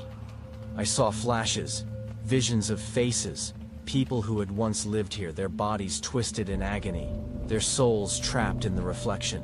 They reached out to me. They whispered my name, their voices distorted, pleading for help. I tried to pull away, but I couldn't. The reflection changed again. This time it wasn't me staring back. It was Alice. But she wasn't alone. The demon stood behind her, its form so dark, so monstrous, that it seemed to swallow the light. Its eyes were burning, molten pits of hatred, and I knew it was staring directly at me. It spoke without words. It was in my mind. You are mine now, Jason. You always have been. November 12th, 2020. I tried to break the mirror. I used everything I had, tools, force, anything I could find. But it wouldn't shatter. The glass wouldn't break, no matter how hard I hit it. Then I understood. It's not the glass that needs to be broken. It's me. I was trapped. There was no escape from the mirror, from the demon's gaze. I felt my strength fading. Every time I tried to pull away, the demon's presence grew stronger, pushing me further into the reflection. And then, just when I thought I couldn't take it anymore, the whisper stopped. Everything went silent. I turned around, expecting to see the walls closing in, but what I saw froze me in place. The basement was gone. I was no longer standing in the dusty, decaying room. I was somewhere else. Somewhere darker. November 13th, 2020. I can feel it now. The demon's influence is spreading. It's not just the mirror. It's the entire house. It's as if the mansion itself has become a part of the demon, feeding on our terror, growing stronger with each passing hour. I thought I could escape, but I was wrong. There's no escaping it now. I'm not alone. The others, they're here, with me, in the dark corners of my mind. I hear them breathing, their footsteps echoing in the empty halls. I hear them calling my name. They want me to join them. They want me to become one of them. The mansion was different now. It had become something more, something otherworldly. I could feel its weight pressing down on me, suffocating me, as if it was alive, watching, waiting. I turned back to the mirror and the demon was there, staring at me, its smile wider now. Welcome home, Jason. I felt something pulling at me, deep inside my chest, like a chain tethering me to the mirror. I tried to fight it, but the more I resisted, the stronger the pull became. I could see it now. The demon's eyes weren't just burning. They were pulling me in, dragging me deeper into the reflection. I could feel my body moving, but not under my control. It was like I was no longer the one walking. I was being led. November 14th, 2020. I don't know how much longer I have, but I know this. The demon's power is growing stronger with each passing day. It has me now. I am no longer the person I once was. I am just another shadow in its world, a part of the reflection that will never end. There is no escape. And soon, Jason will join me. I felt it. My body slipping away, my mind fading, as if I were being consumed by the darkness within the mirror. I knew this was the end, and yet I couldn't stop it. I had become just like the others, trapped in the reflection, trapped forever in the mansion's curse. The last thing I saw was the reflection of the mansion. But it wasn't the house I once knew. It was a twisted, corrupted version, a place of eternal darkness, where no light could ever penetrate, and in the center of it all, there was me. November 15th, 2020, the demon has no intention of letting me go. It is relentless. It watches me at every turn, in every shadow. I can feel its presence, its cold fingers wrapping around my soul, twisting it slowly. It's playing with me, feeding on my fear, savoring every ounce of dread that I feel. But I won't let it win. The mansion is shifting. The rooms have changed, warped into endless corridors of darkness, corridors that lead nowhere. Every time I think I've found a way out, I end up back where I started. I've been trapped for so long now. My mind is starting to break, but I won't give in. I can't. I stumbled through the hallways, my head spinning, my breath shallow. The mansion had become a maze, a labyrinth of endless rooms and darkened corridors. The walls seemed to pulse, as if they were alive, as if they were closing in on me. I tried to turn back, but there was no door, no exit, just more hallways, more rooms. I felt a cold hand brush against my shoulder. I spun around, but there was nothing there. Nothing but the empty darkness that seemed to stretch on forever. I wasn't alone. November 16th, 2020. The mansion is changing, becoming more alive. I can feel the walls shifting around me, the floor beneath my feet creaking as though it's adjusting itself, closing me in. I hear the whispers now, low and guttural, coming from the walls themselves. They call my name. I can't escape. I have to find the mirror again. It holds the answer. It holds the key, but I can't find it. The house is too twisted, too warped. Every time I think I'm getting closer, the rooms shift again, and I'm back where I started. I don't know how much longer I can keep fighting this. The demon is wearing me down. I kept walking, the sound of my footsteps echoing in the emptiness. The air was thick, suffocating, and the darkness seemed to press in from all sides. Then I saw it. A light, faint and flickering, at the end of a long hallway.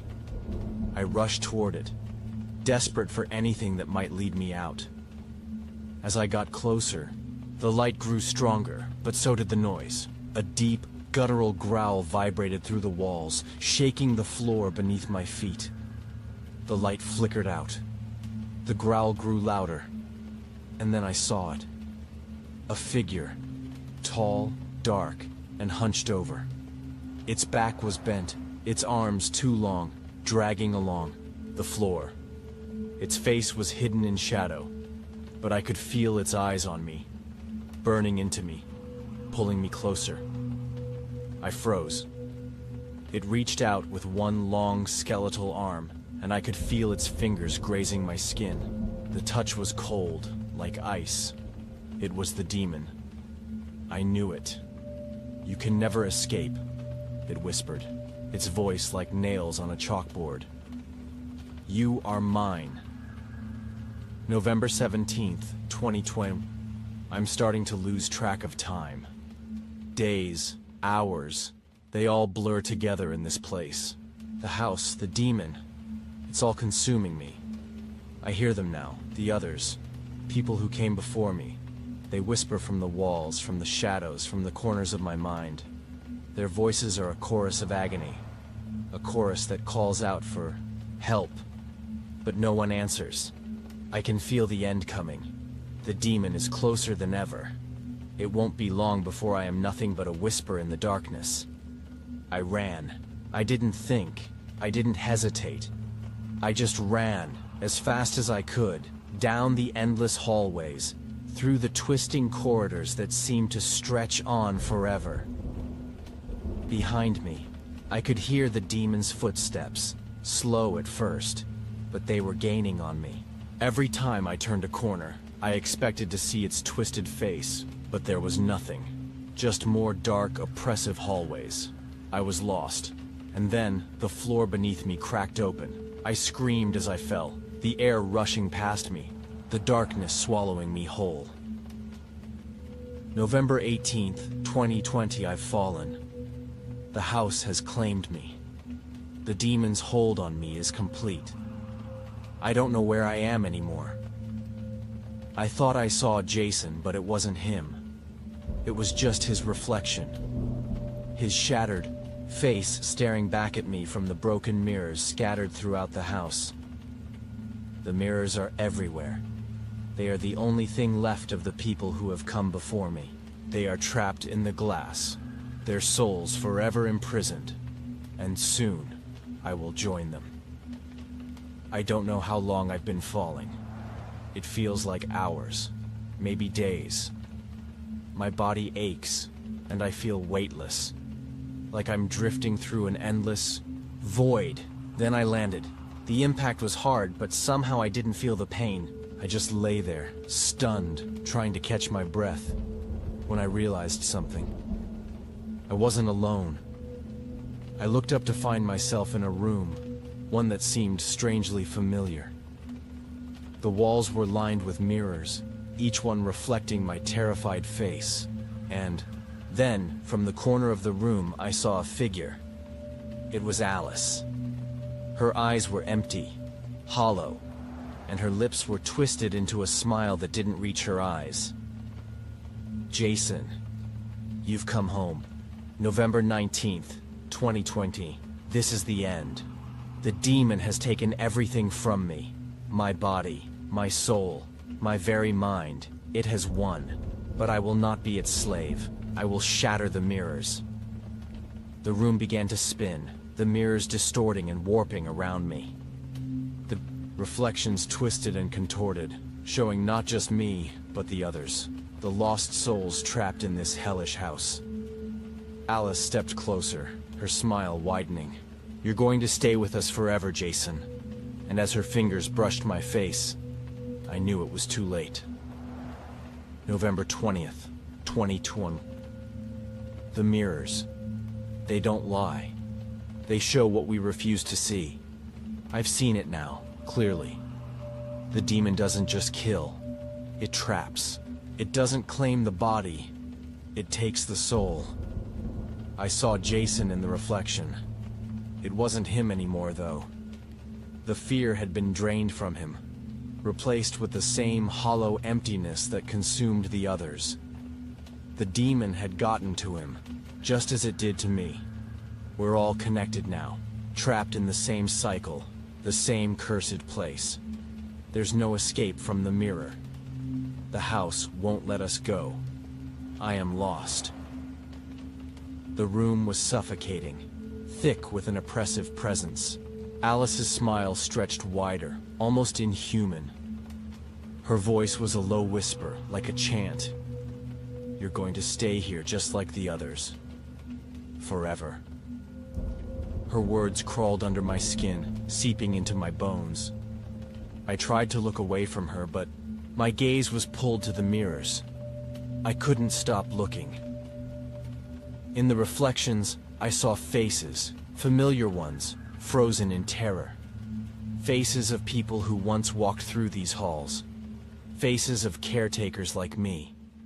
People who had come for the high, pay and stayed because they thought they could handle it. But they couldn't. None of us could. The mirrors were showing the truth. The house didn't just kill its occupants. It swallowed their very souls, leaving only their empty shells behind. No, I whispered, my voice trembling. I won't stay. I won't let it happen. But Alice stepped closer, her fingers now brushing my skin. Her touch was icy, sending shivers down my spine. It's too late, Jason. I wanted to run, but my legs wouldn't move. My body was frozen, trapped in this nightmare. The room was closing in on me. The mirrors distorted, bending, twisting, pulling me toward them. I could see the faces, all of them, staring at me, pleading for help that would never come. November 21st, 2020. The demon is using the mirrors now to control us. I don't know how, but it's in there, in the reflections. I've seen it. I've seen The way it manipulates us. The way it warps our fears into something real. It showed me Jason. His face was twisted in terror, just like mine. But there was something else. I could see him trapped, unable to break free. I'm next. I know it. I can feel it. The demon is patient, and it's been waiting for this moment. The mirrors are the prison, and once you step into one, you never leave. I couldn't tear my eyes away from the mirror. It was like I was drawn to it, my reflection warping with every second. But then something changed. The faces in the mirror, they weren't just staring. They were reaching out. Their hands pressed against the glass, their eyes wide with terror. It was as if they were trying to warn me, to stop me from doing what they had done. I reached out to the mirror, my fingers grazing the cold surface. I didn't know what I expected, but the moment I touched it, everything shifted. The room darkened, the air heavy with the weight of something ancient. The mirrors shattered, one by one, shards flying out like knives. And then, everything went silent. November 22nd, 2020. I've been trying to figure out how to destroy the mirrors, how to destroy the demon. But it's everywhere. Every reflection, every shadow. It's watching me. I saw something today. Something that shook me to my core. I saw a reflection of myself. Not the one I recognize, but something twisted. Something darker. It wasn't me, but it was. I don't know how much longer I can keep fighting this. The silence was deafening. I looked around, trying to make sense of what had happened. The mirrors were gone, but their presence lingered in the air, thick and suffocating. The demon was still here. Alice's face was twisted in fury. "You think you can break free?" she hissed. "You think you can escape?" I backed away slowly, but I could feel it. The demon was closing in. Suddenly, the walls started to shift. The house was alive. I could feel it pulsing, like it was breathing. I ran, not knowing where I was going. The hallways seemed endless, twisting, changing, becoming more and more distorted. The windows were cracked, the air was stale, and the shadows seemed to reach out toward me. I could hear the footsteps behind me. Slow, deliberate. I didn't dare look back. November 23rd, 2020. I can feel it in my bones now. The demon is close. It's been getting closer every day, feeding off my fear. I hear footsteps in the halls. I hear them echoing behind me, following me wherever I go. The house is shifting again. I don't know how much longer I can keep hiding. I've seen the others, ghosts, of those who came before me. I see them in the mirrors. They're reaching out, begging for help, but there's nothing I can do. The demon is too strong. I was lost. The mansion was no longer just a building. It was a living, breathing nightmare. The walls closed in on me. The floors creaked beneath, my feet as if they were trying to swallow me whole. But there was something worse. I could hear the whispers now. Low, guttural, coming from every corner, every crack in the walls. It was the demon speaking, calling to me, beckoning me to come closer. I stumbled through the halls, my vision blurring, my mind fracturing. Every time I thought I saw an exit, the path shifted, twisting into another dead end. Then, the footsteps came again, heavy, slow, relentless. But I couldn't stop. I had to keep moving. November 24th, 2020. This is it. I can feel the darkness closing in. The house is getting smaller. The rooms are tightening around me. I've seen Jason. I've seen what's become of him. The demon has him now. I'm next. The footsteps were closer now. The air was thick with the stench of death. And then I saw it, a shadow in the distance. A figure moving toward me. It wasn't Alice. It wasn't the demon. It was me. November 25th, 2020. I feel like I'm walking through a graveyard.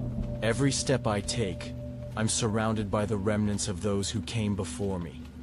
Their spirits are trapped here, bound to the walls, to the mirrors. I've seen them, standing at the edge of my vision, their eyes pleading for release. I tried to speak to them, but they just stare, as if they're waiting for something. It's not just the house anymore. It's inside me. It's in my head. The hallway stretched infinitely before me, the flickering lights casting shadows that seemed to dance on the walls. The whispering was louder now, a cacophony of voices, low and guttural, but all pleading, "Please, help us." I couldn't make out the words, but I understood their meaning. These were the souls of the lost, the ones who had come before me, all trapped within the mansion's walls. I reached out to touch the wall, hoping for some kind of answer. But the moment my hand made contact, the whispering stopped. The silence was suffocating. And then I heard it. Footsteps. Heavy. Deliberate. The demon was near. I turned around, but no one was there. Still, the footsteps echoed louder, closer. The sound of them vibrated in my chest. I tried to run, but the hallway wouldn't let me. It twisted, bending as if the house itself were alive, shifting to keep me trapped. I could feel the demon's eyes on me, watching, waiting for me to make my next move. The very walls were closing in. "You can't escape," the voice hissed, low and venomous. It was Alice. But it wasn't Alice. It was the demon wearing her face. My heart raced as I stumbled backward, knocking over an old portrait that had been hanging on the wall. The glass shattered, revealing a mirror hidden behind it. The mirror. It was cracked. Jagged lines ran through its surface, reflecting a fractured image of me, twisted, contorted, and not quite human. I had to get out. But the mirror, it was calling to me. I stepped closer, unable to resist. My reflection... No, it wasn't mine anymore. The face staring back at me was empty, hollow, lifeless. I could feel something inside me snap. The demon was winning. November 26th, 2020, it's over. I can feel it. The walls are closing in. The house is tightening its grip. I've seen the mirrors. They show the truth now. The truth of what the house really is. This isn't just a haunted mansion. It's a prison. The demon doesn't just kill. It consumes. It takes the soul, leaving only an empty shell behind. I've seen the others. I've seen Jason. He's gone. We all are. I couldn't stop myself from reaching for the mirror. The glass felt like ice under my fingers, and as I touched it, I felt it, the pull, the tug. Something was trying to drag me in. The mirror rippled, and I saw the mansion behind me reflected there. But it wasn't just a reflection. It was the real mansion, the one I was trapped in. And in the reflection, I saw her, Alice. She was standing, right behind me. Her eyes were wide, empty, like a void that could swallow you whole. I tried to turn, but it was too late. She grabbed my arm, her fingers ice cold, sending a shock of terror through me. "You're mine now," she whispered, her voice like nails on a chalkboard. I pulled away, but the grip tightened. The house seemed to close in around me, the walls bending, shifting, trapping me. The mirrors, they're the key, but I don't know how to break free. I can't breathe. I can't. November 27th, 2020. There's no escape. I've tried everything. Every door, every window. The house is alive, and the demon, its grip is tightening. It's everywhere. In the mirrors, in the walls, in my mind. I've seen what it does. It breaks you down. Slowly, painfully. The mirrors, they reflect what's inside. They show you your worst fear, your darkest desires. And once it's in there, once it's part of you, you can't get it out. It's already too late for me. I couldn't escape. I was in the mirror now, trapped within. It, the reflection, was no longer mine. It was a twisted version of me, with hollow eyes and a grin that didn't belong. The demon had taken everything, my fear, my will to fight. It was all gone. All that remained was the reflection. And Alice. Her face was inches from mine now, her eyes wide with something I couldn't describe. "You'll never leave," she whispered. And in that moment, I realized I never would. The demon had already won. November 28th, 2020. I saw the others again. The ones who came before me. They're still here, trapped in the mirrors. I can see them. See their faces, their eyes wide with terror. They're begging me for help, but there's nothing I can do. I'm one of them now. The mansion was silent now. The mirrors no longer showed reflections. They only showed darkness. I was lost in the dark. November 29th, 2020. I'm writing this now, though I don't know if anyone will ever read it. But I need to. I need to document it all before the house takes me completely. I can feel it, you know. The house. It's feeding off my fear. It's growing stronger. Last night, I thought I saw Jason's face again. Just for a moment, as I passed a mirror.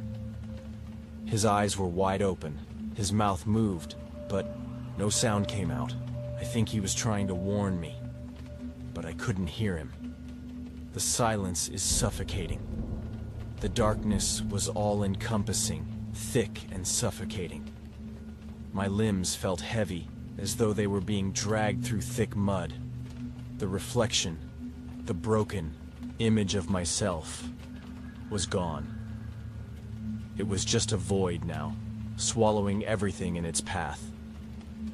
And then the voices started again. At first they were faint, whispers at the edge of my mind. But as the seconds bled into minutes, they grew louder, more insistent, calling my name, echoing through the blackness.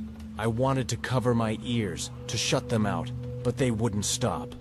The voices, screaming, pleading, crying, told me to remember who I was.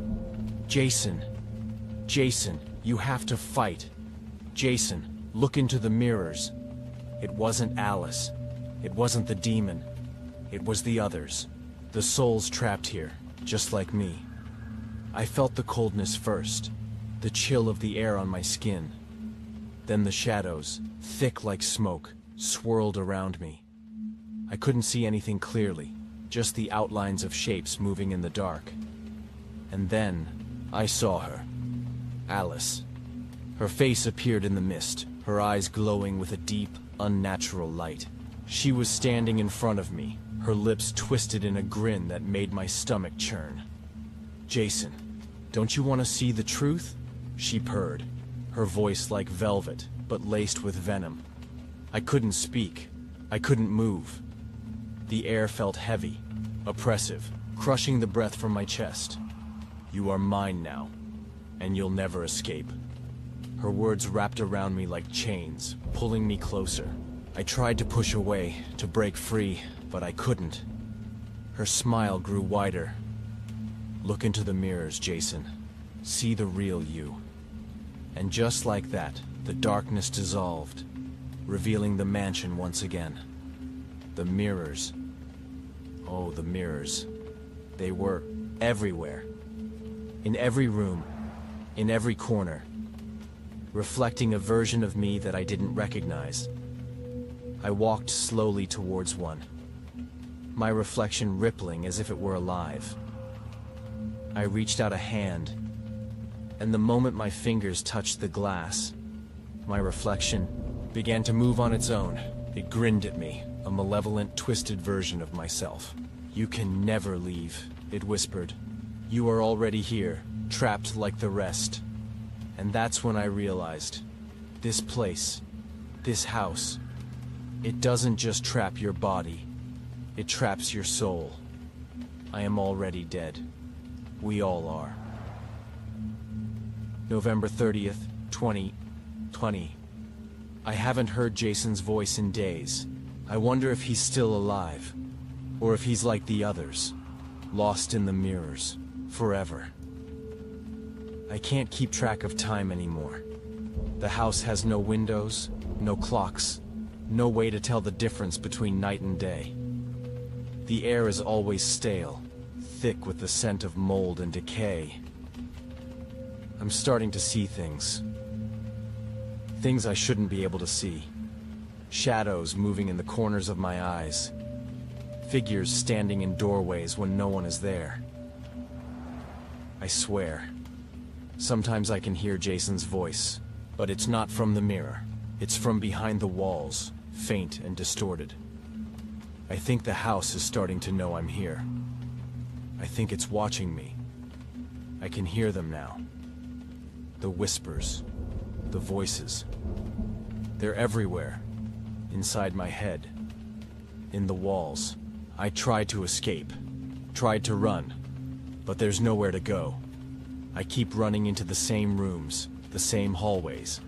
It's like the house is looping, keeping me trapped in the same place, forcing me to relive my own nightmare. I found another mirror, cracked and old, covered in dust. The reflection this time wasn't just me.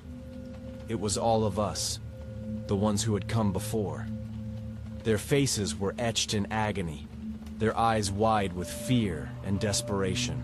"Why are you still here, Jason?" one of them whispered, his voice barely audible but clear.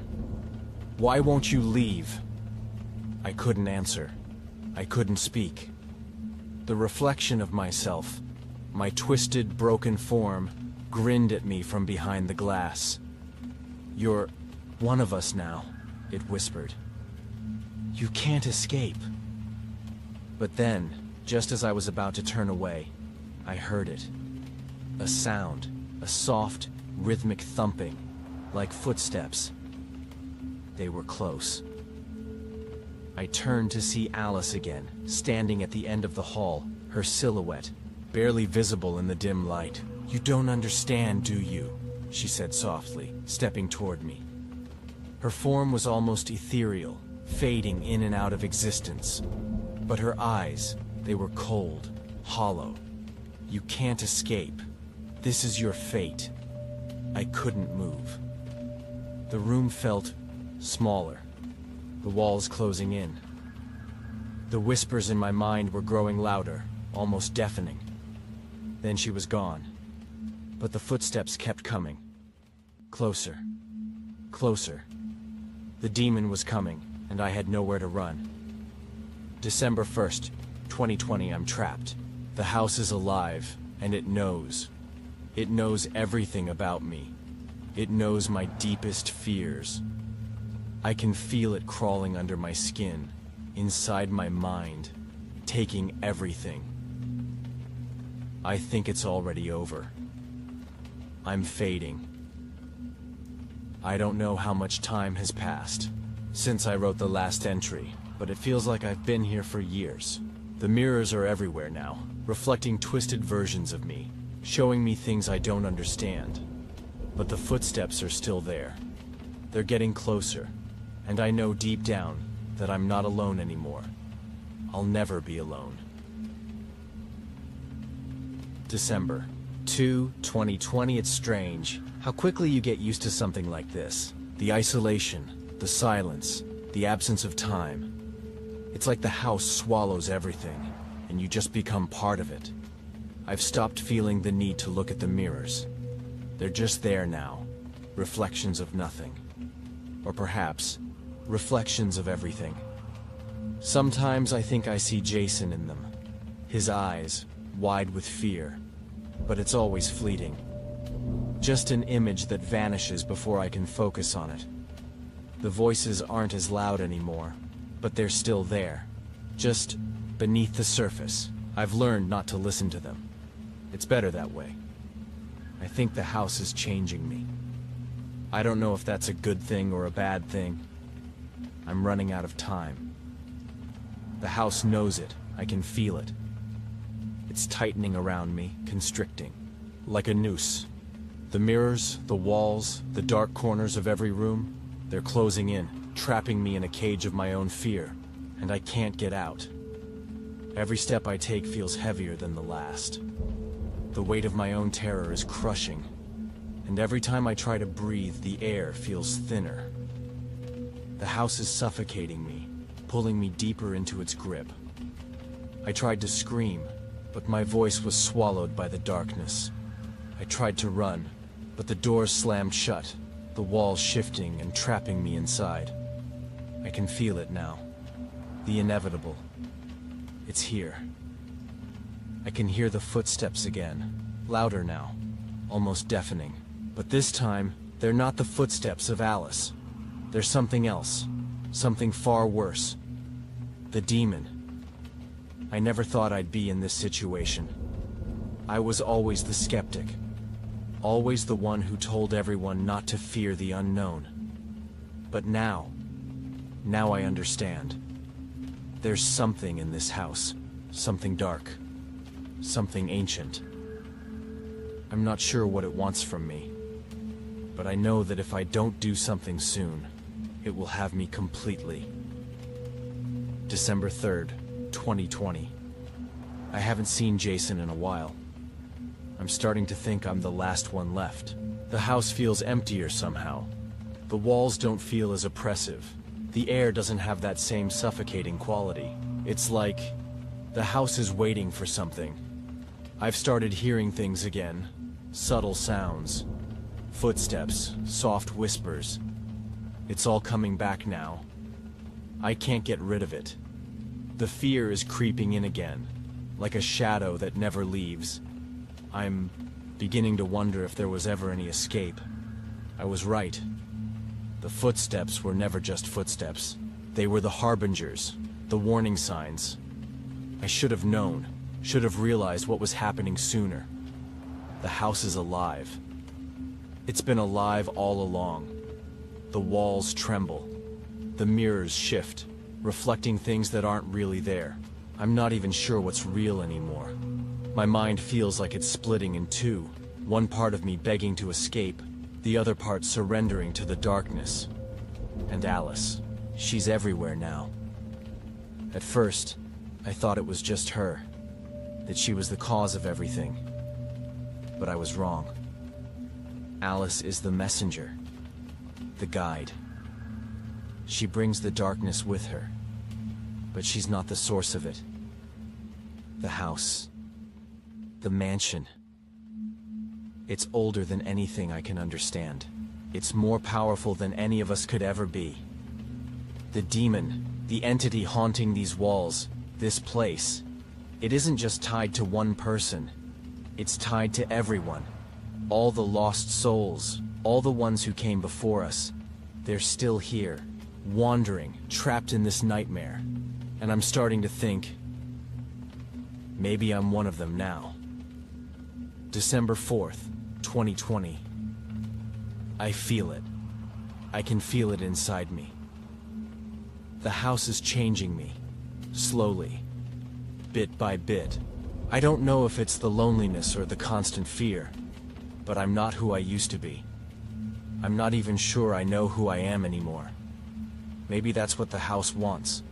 My soul. My memories. It's trying to take me. Break me. Piece by piece. But I won't let it.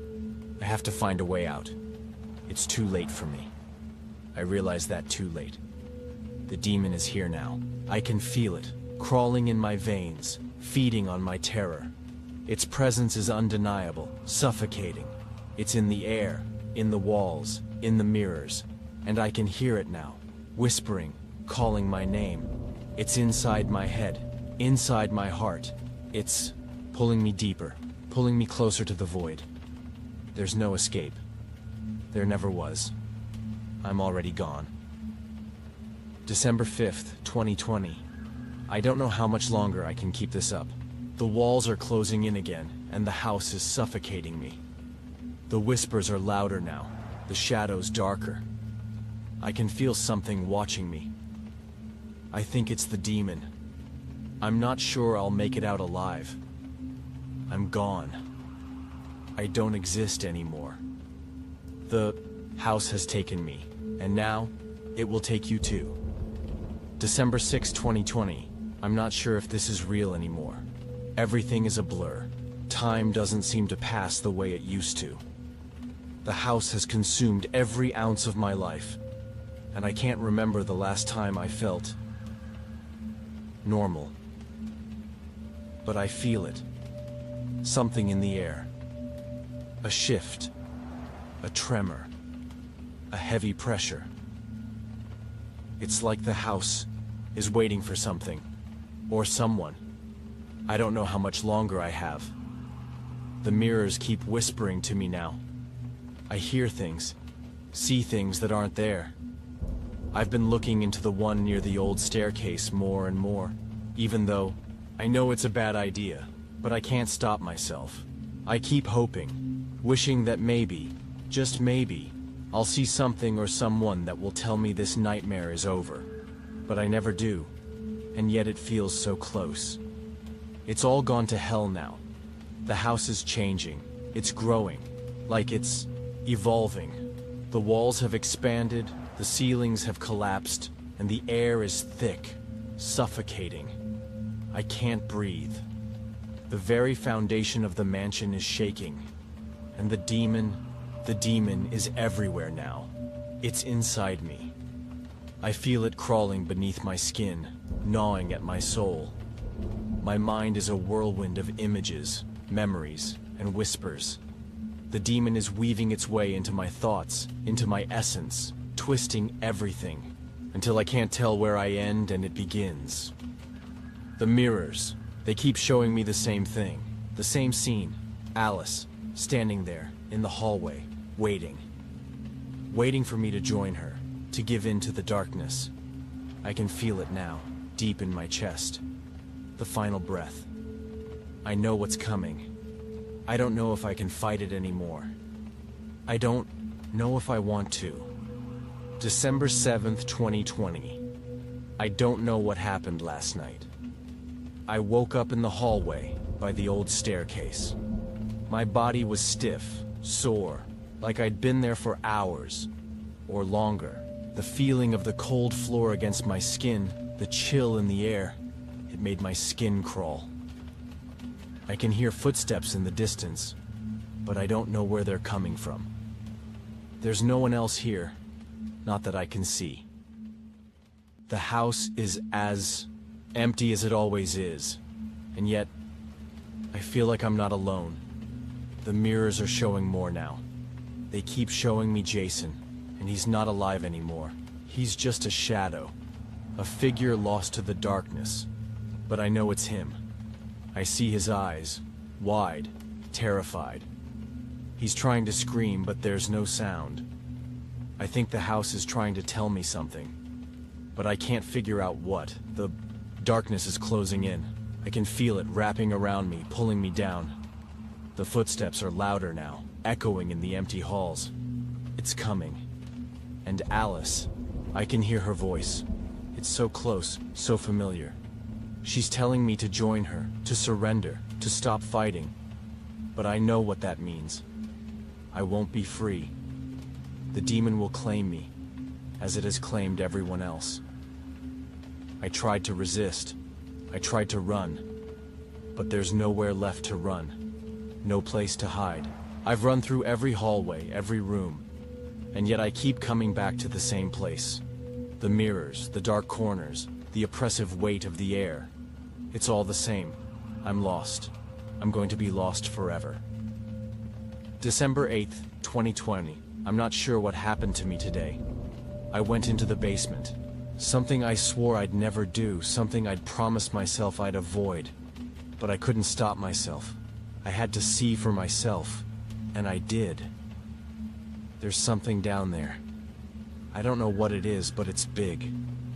Larger than life. I could feel it watching me as soon as I stepped foot on the cold concrete floor. I couldn't see it, but I knew it was there, waiting.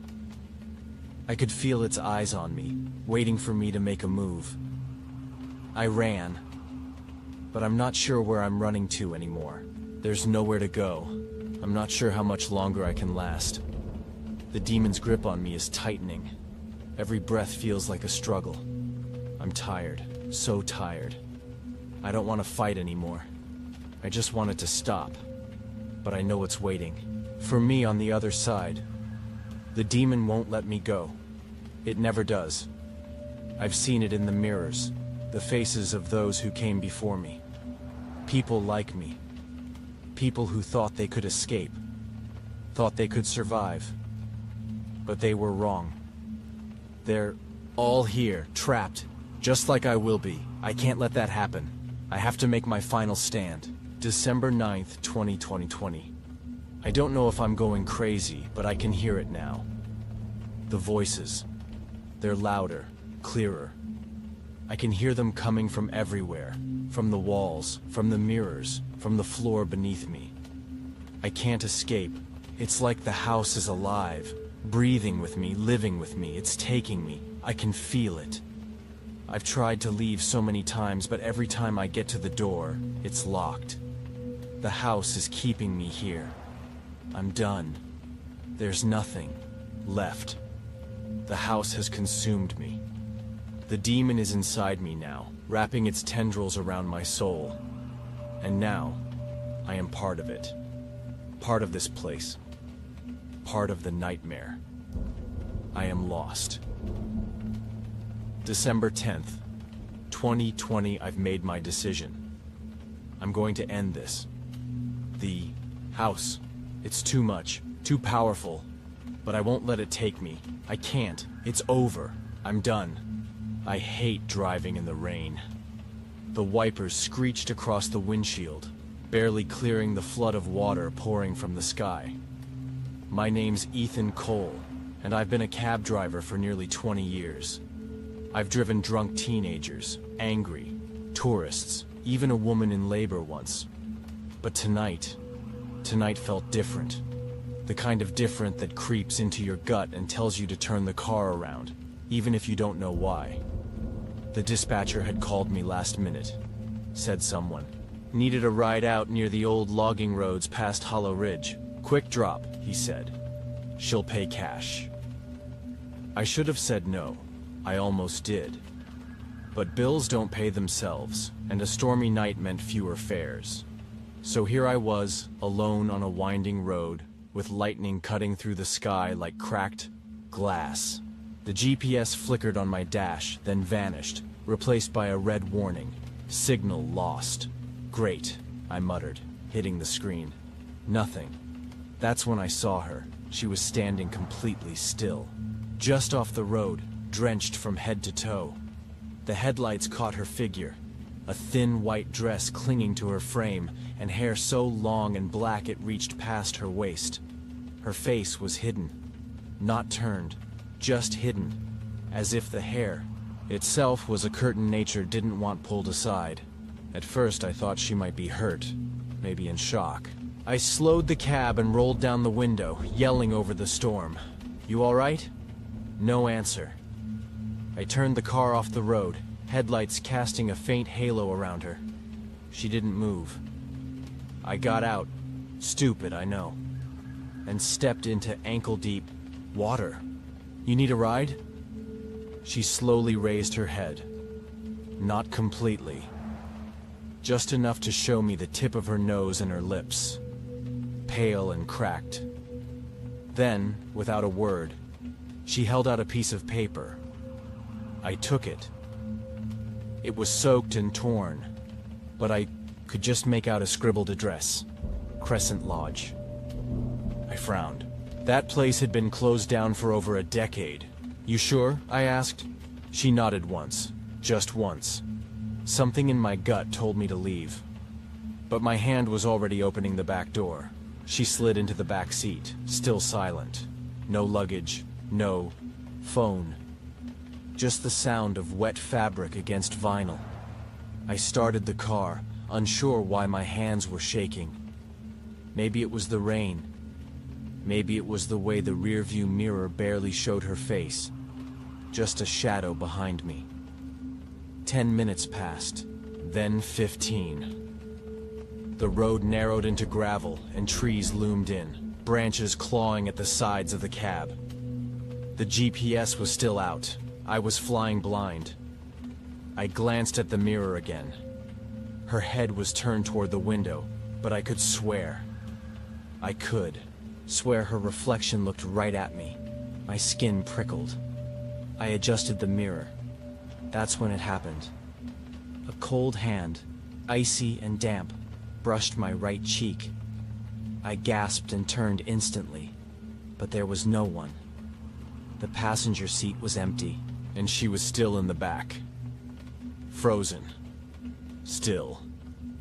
Staring out the window. I didn't say a word after that. Just drove. The road twisted higher and higher into the mountain. Trees closed in. Fog rolled down the hills like slow smoke. Then the engine sputtered. "Don't do this to me," I hissed. The check engine light blinked. Then the whole dashboard died. The cab rolled to a stop on a narrow cliffside road. No signal, no lights. Perfect. I turned to speak to the girl, but she was gone. The back seat was empty. I opened the door, heart pounding. "Miss? Hello?" Thunder cracked above.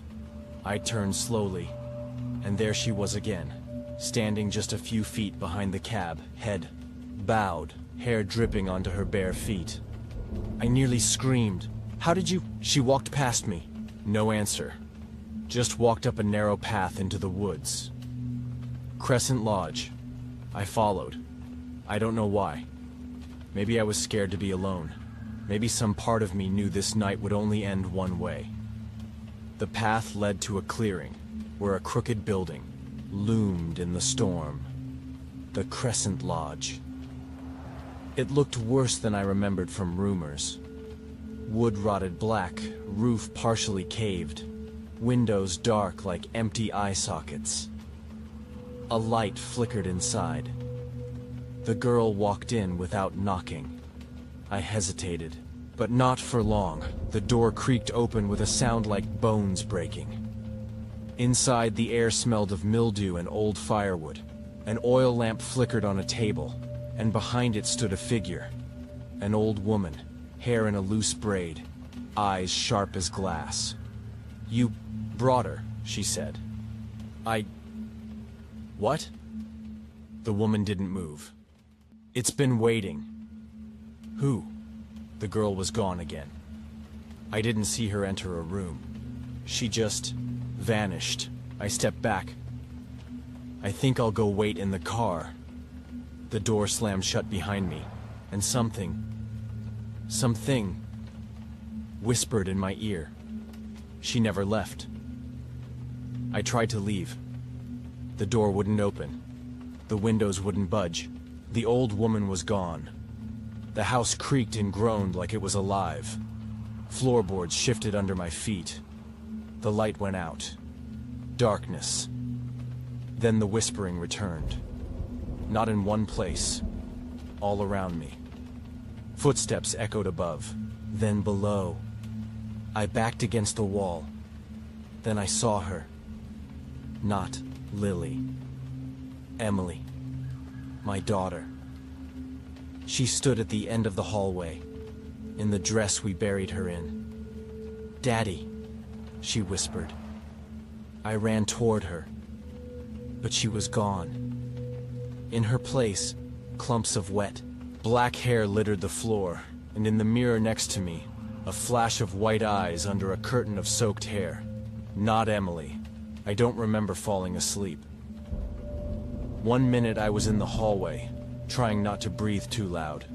The next, I woke, up on a moldy couch in what looked like the lodge's lobby. My coat was gone. My phone too. The oil lamp burned beside me, though I don't remember lighting it. Somewhere above, A door creaked. I sat up. Hello? Only silence. I checked the windows. Still fog. Thick like milk.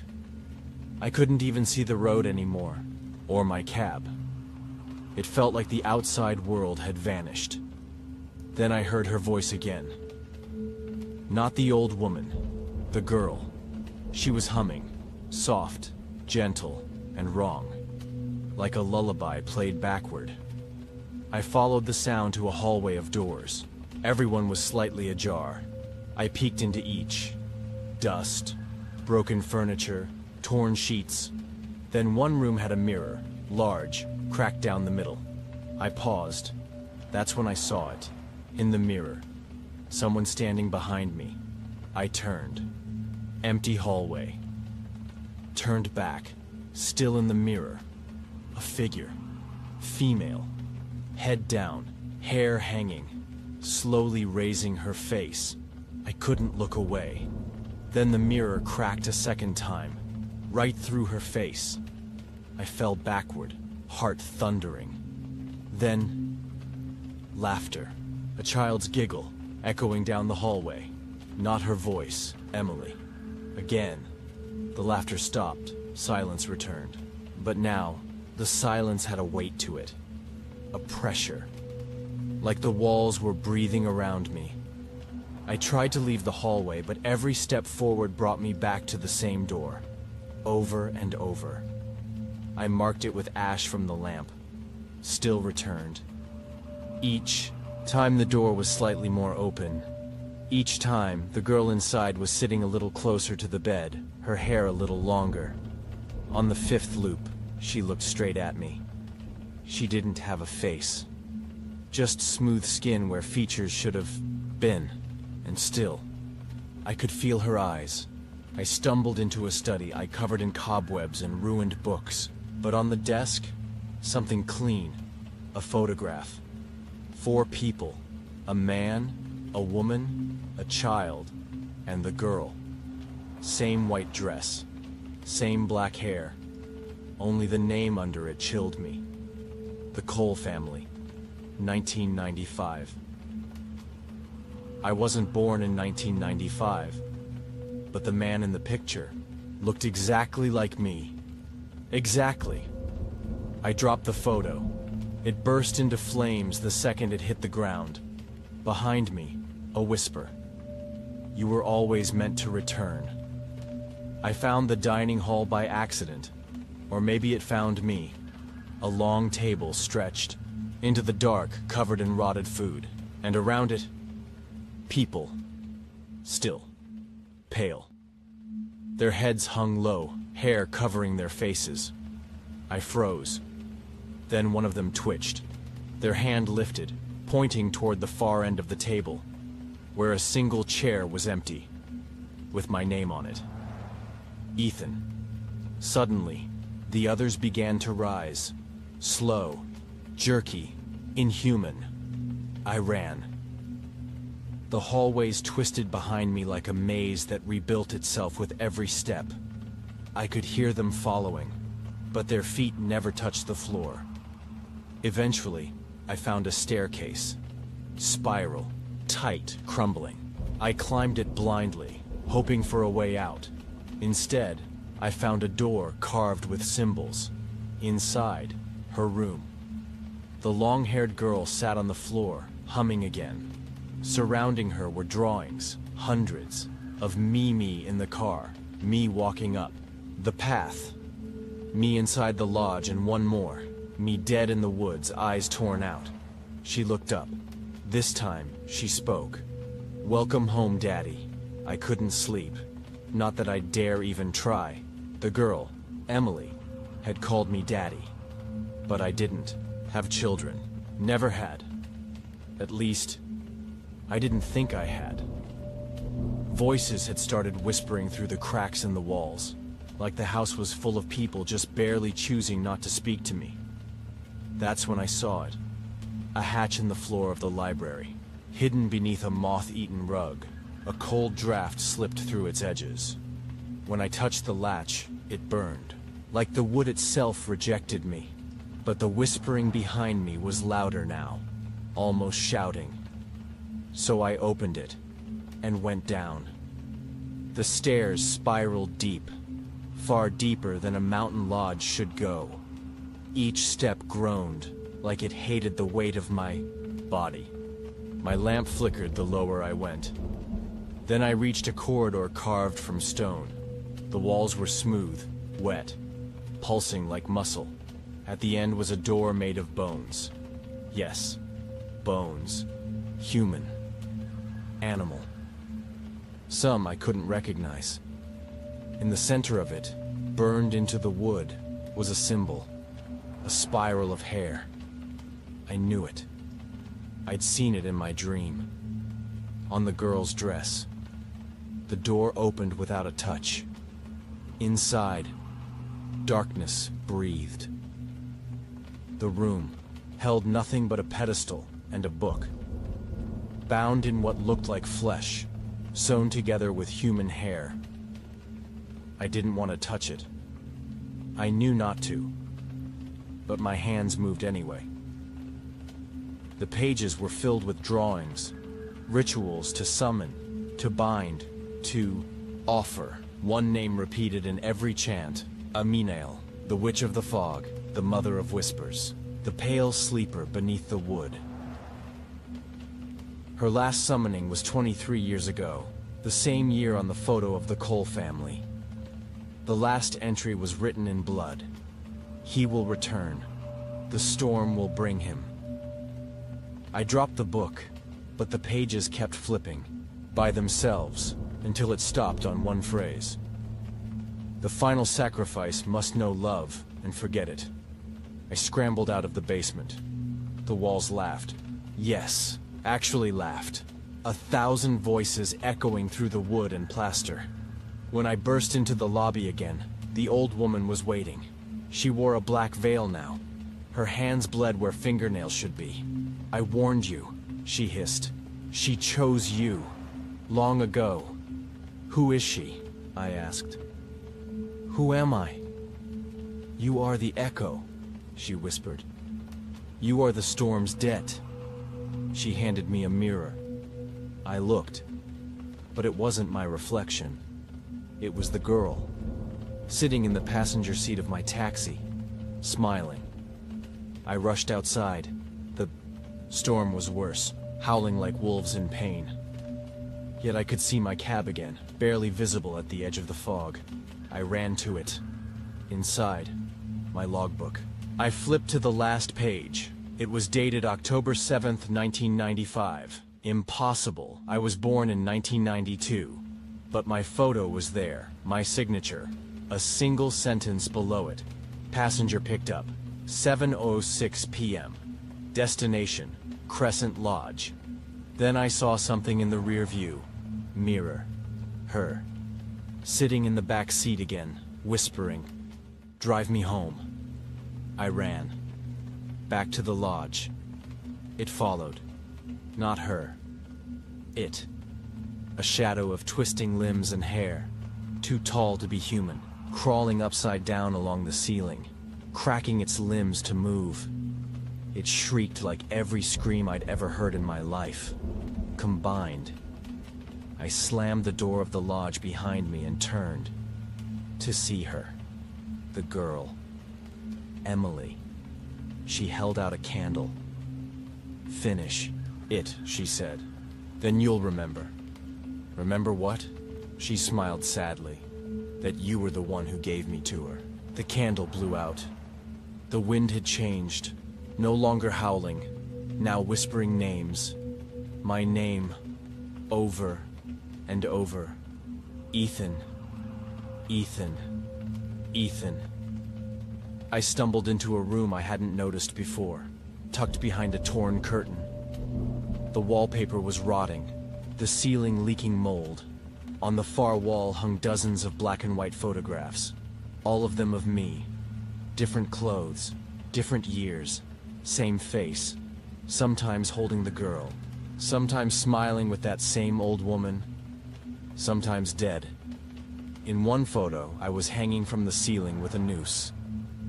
In another, I was buried in snow. And in every photo, behind me, just barely visible in the background, the woman with the hair-covered face. I ran out into the hallway, breath shaking, and the house shifted. Walls curved, doors duplicated. The hallway stretched on forever. Mirrors lined the walls now, showing scenes that weren't happening. Not yet. One mirror showed me kneeling in front of the witch, whispering, "Take her." Another showed me back in my cab, bleeding from the eyes, laughing. In the final mirror, I was burning, screaming, holding Emily in my arms as the lodge collapsed, and the witch stood behind us, whispering, "You chose this." I closed my eyes. When I opened them, I was outside, back in the forest. The trees weren't trees anymore. They had faces, hundreds of them, carved or grown into the bark, mouths twisted in terror, some whispering, some screaming silently.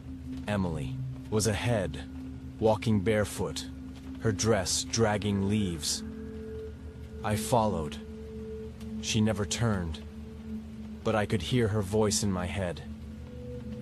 "You don't remember because you chose to forget, but the forest remembers." I stepped into a circle of stones, suddenly, pain, blinding. My vision twisted like film melting, and then I saw it. The past. I was standing in the same woods, 23 years ago, wearing a different jacket, holding a baby, and the old woman, young now, was chanting in a language I didn't recognize. She looked at me. "You brought the vessel. I just want to forget," I said. "You will," she said. "But the witch never forgets, and the debt returns." The ritual began. I handed over the child. The flames roared, then darkness, and I woke up in the cab in 2025, thinking I was just a taxi driver picking up a girl in a storm. But I was never a taxi driver. I was the final link in the circle. Thunder cracked the sky like glass. I opened my eyes in the forest again, this time at the edge of the cliff. Emily stood beside me. "Now, you know," she said, tears on her cheeks. "I didn't mean to. I didn't know what I was doing." "She did," Emily whispered, pointing behind me. I turned. The witch had risen, towering. Hair flowing in all directions like shadow tentacles. No face, only holes where eyes should be, and a mouth that stretched into the earth. She spoke, not in words, in thoughts that split my skull. "You are my blood, you are my echo, your soul is mine." Again, I ran. Branches lashed me like whips.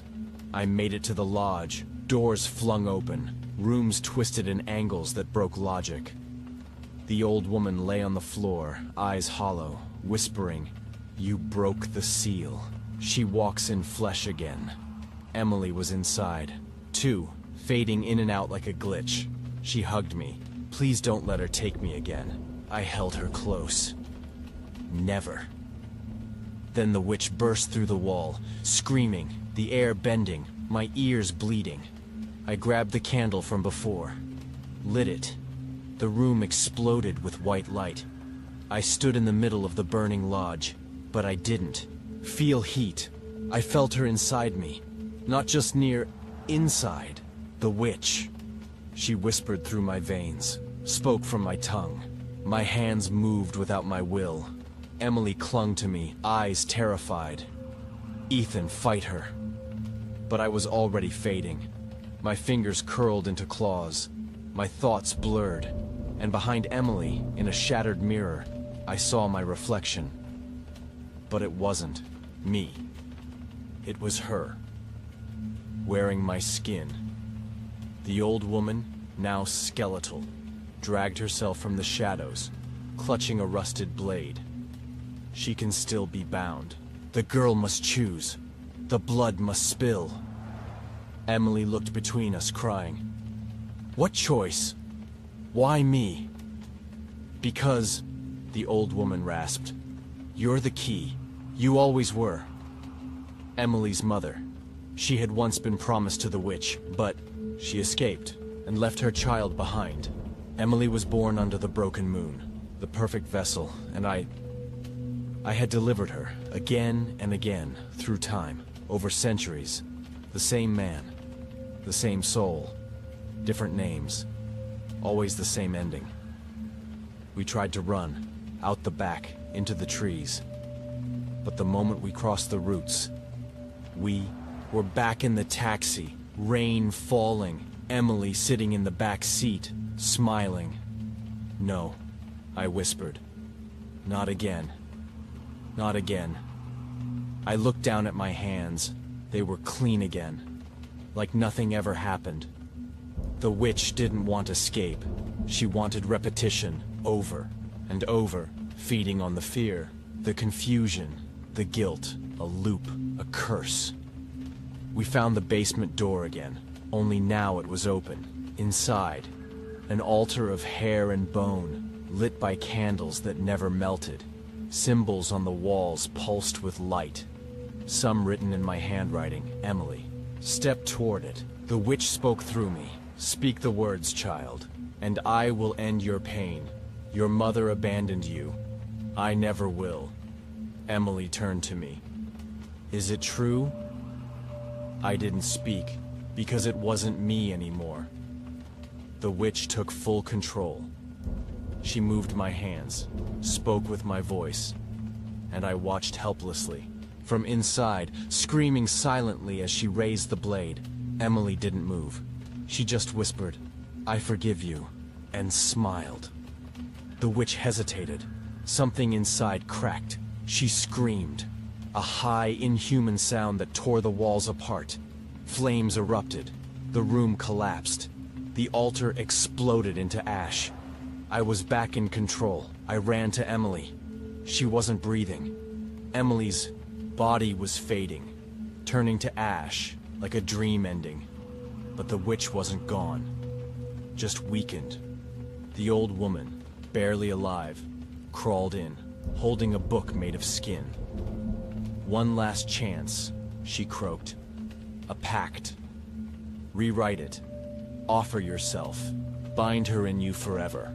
I nodded, opened the book, spoke the words in blood, and the witch screamed. I felt her again, not around me, inside, locked, screaming, thrashing, bound in my bones. Emily was gone, the girl I failed to save in every lifetime. But this time, I kept the witch from taking another, even if it meant losing myself forever. It had been exactly 1 year since the night at the mountain lodge, since I bound the witch inside me, since Emily vanished into ash. Now I live in a small cabin far from the roads. No mirrors, no visitors, no electricity, because I can feel her in my reflection. I don't sleep anymore. Not really. Because when I close my eyes, I see the mountain again, and she whispers, still whispering, still waiting. I thought I had sealed her, that I had won. But one morning, my arms had black veins crawling up like roots. My voice started changing. Sometimes, I laugh without knowing. Sometimes I find pages on my table written in a language I've never learned. She's still here, growing, learning, and I'm getting weaker. They came yesterday, a young couple, car broken down, the same exact road, the same storm. I warned them, begged them to leave, but I know now. The road brings them here, like it brought me, like it always does. The loop isn't broken. It just changed its target. I ran into the forest last night, screaming, begging for it to stop. My voice wasn't my own anymore. My thoughts weren't safe. The witch began pulling up old memories, old versions of me. I saw myself in different centuries, always the same role, always the same lodge, and always the same failure. She showed me hundreds of Emilys, hundreds of deaths. I fell to my knees in the snow, and she stood before me. Real, physical, smiling. "You're done now," she said. "You're ripe." I made one final decision. I took the old woman's ritual blade, hidden under floorboards. I stood before her, and I drove it into my own chest. The pain was fire. The witch screamed, not in fear, but in joy. She spilled out of me like smoke, dark and enormous. She didn't need my body anymore. I had only been the vessel to rip open the veil. The ritual had always required willing sacrifice.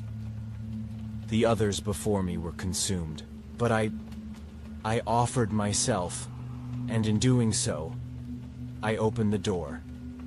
The mountain rumbles, the trees twist into shapes that whisper, and deep in the valley, the lodge returns, fully rebuilt, alive, lit by candlelight, welcoming its next visitor.